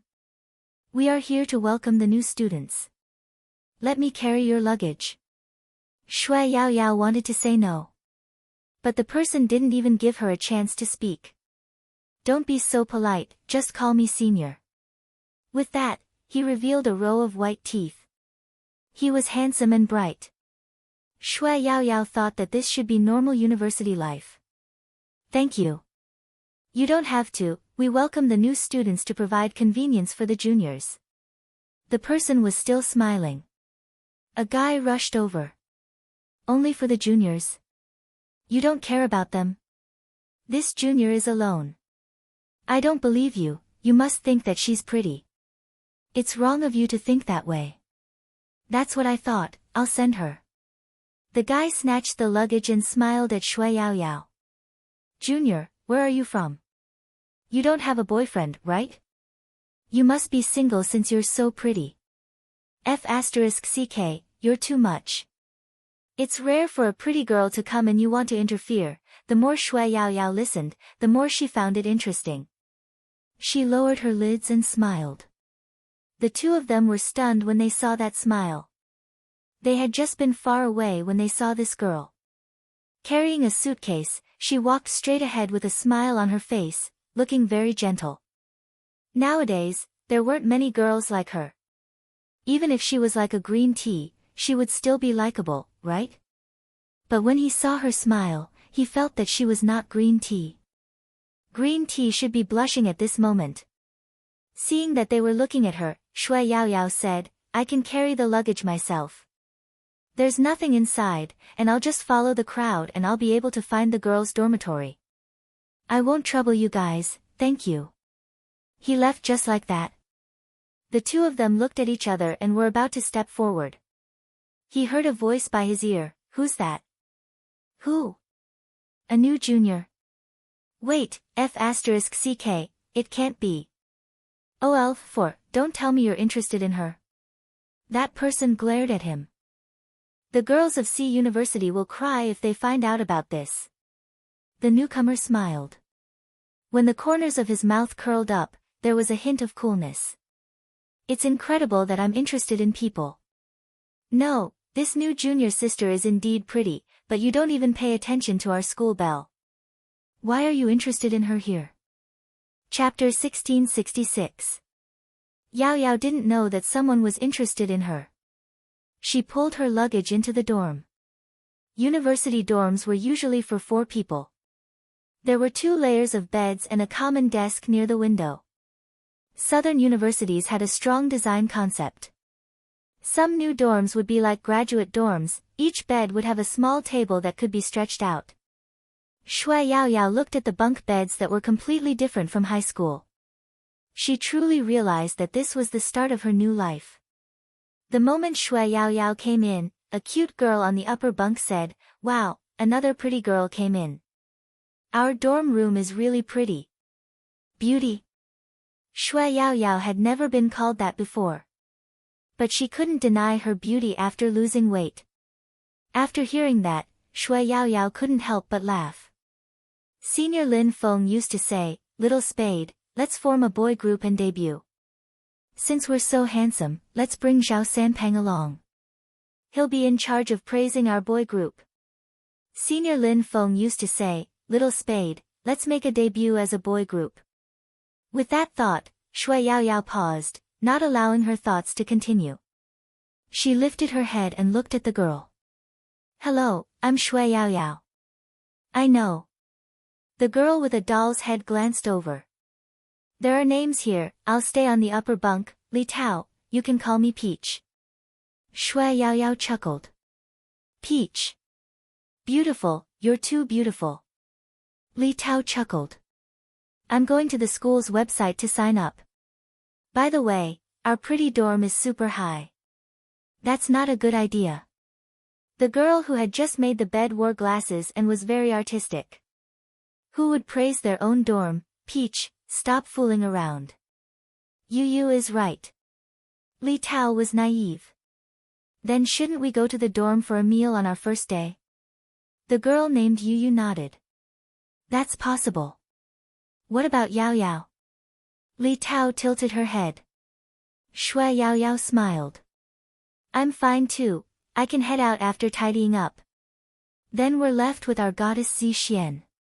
Li Tao lifted her head, looking at the girl who was doing makeup in front of the mirror. "Are you going?" Zi Xian turned around. She was indeed beautiful, with an indescribable temperament. "Of course." "That's great. Let me see if there are any recommendations on the school's website." Just like every girl entering college life.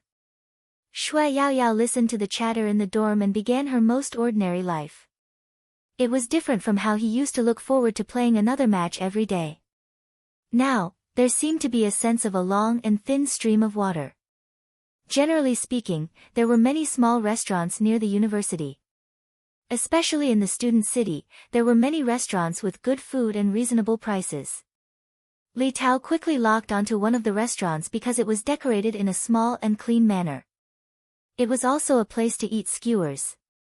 The school website said that this restaurant is really good. Most importantly, handsome guys and pretty girls love coming here. Li Tao winked at Shui Yaoyao and the others, reaching out to push open the door. Needless to say, it was indeed very popular. In addition, there were many new students today.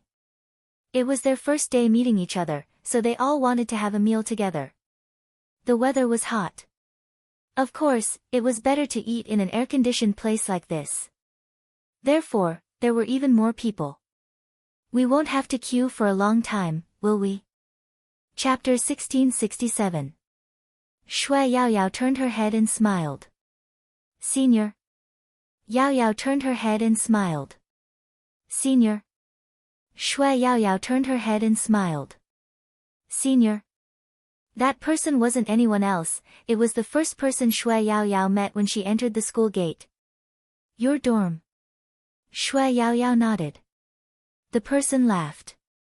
It seems like all good-looking people stay in the same dorm, for example, our dorm is the same. Hearing his words, Li Tao and the others laughed.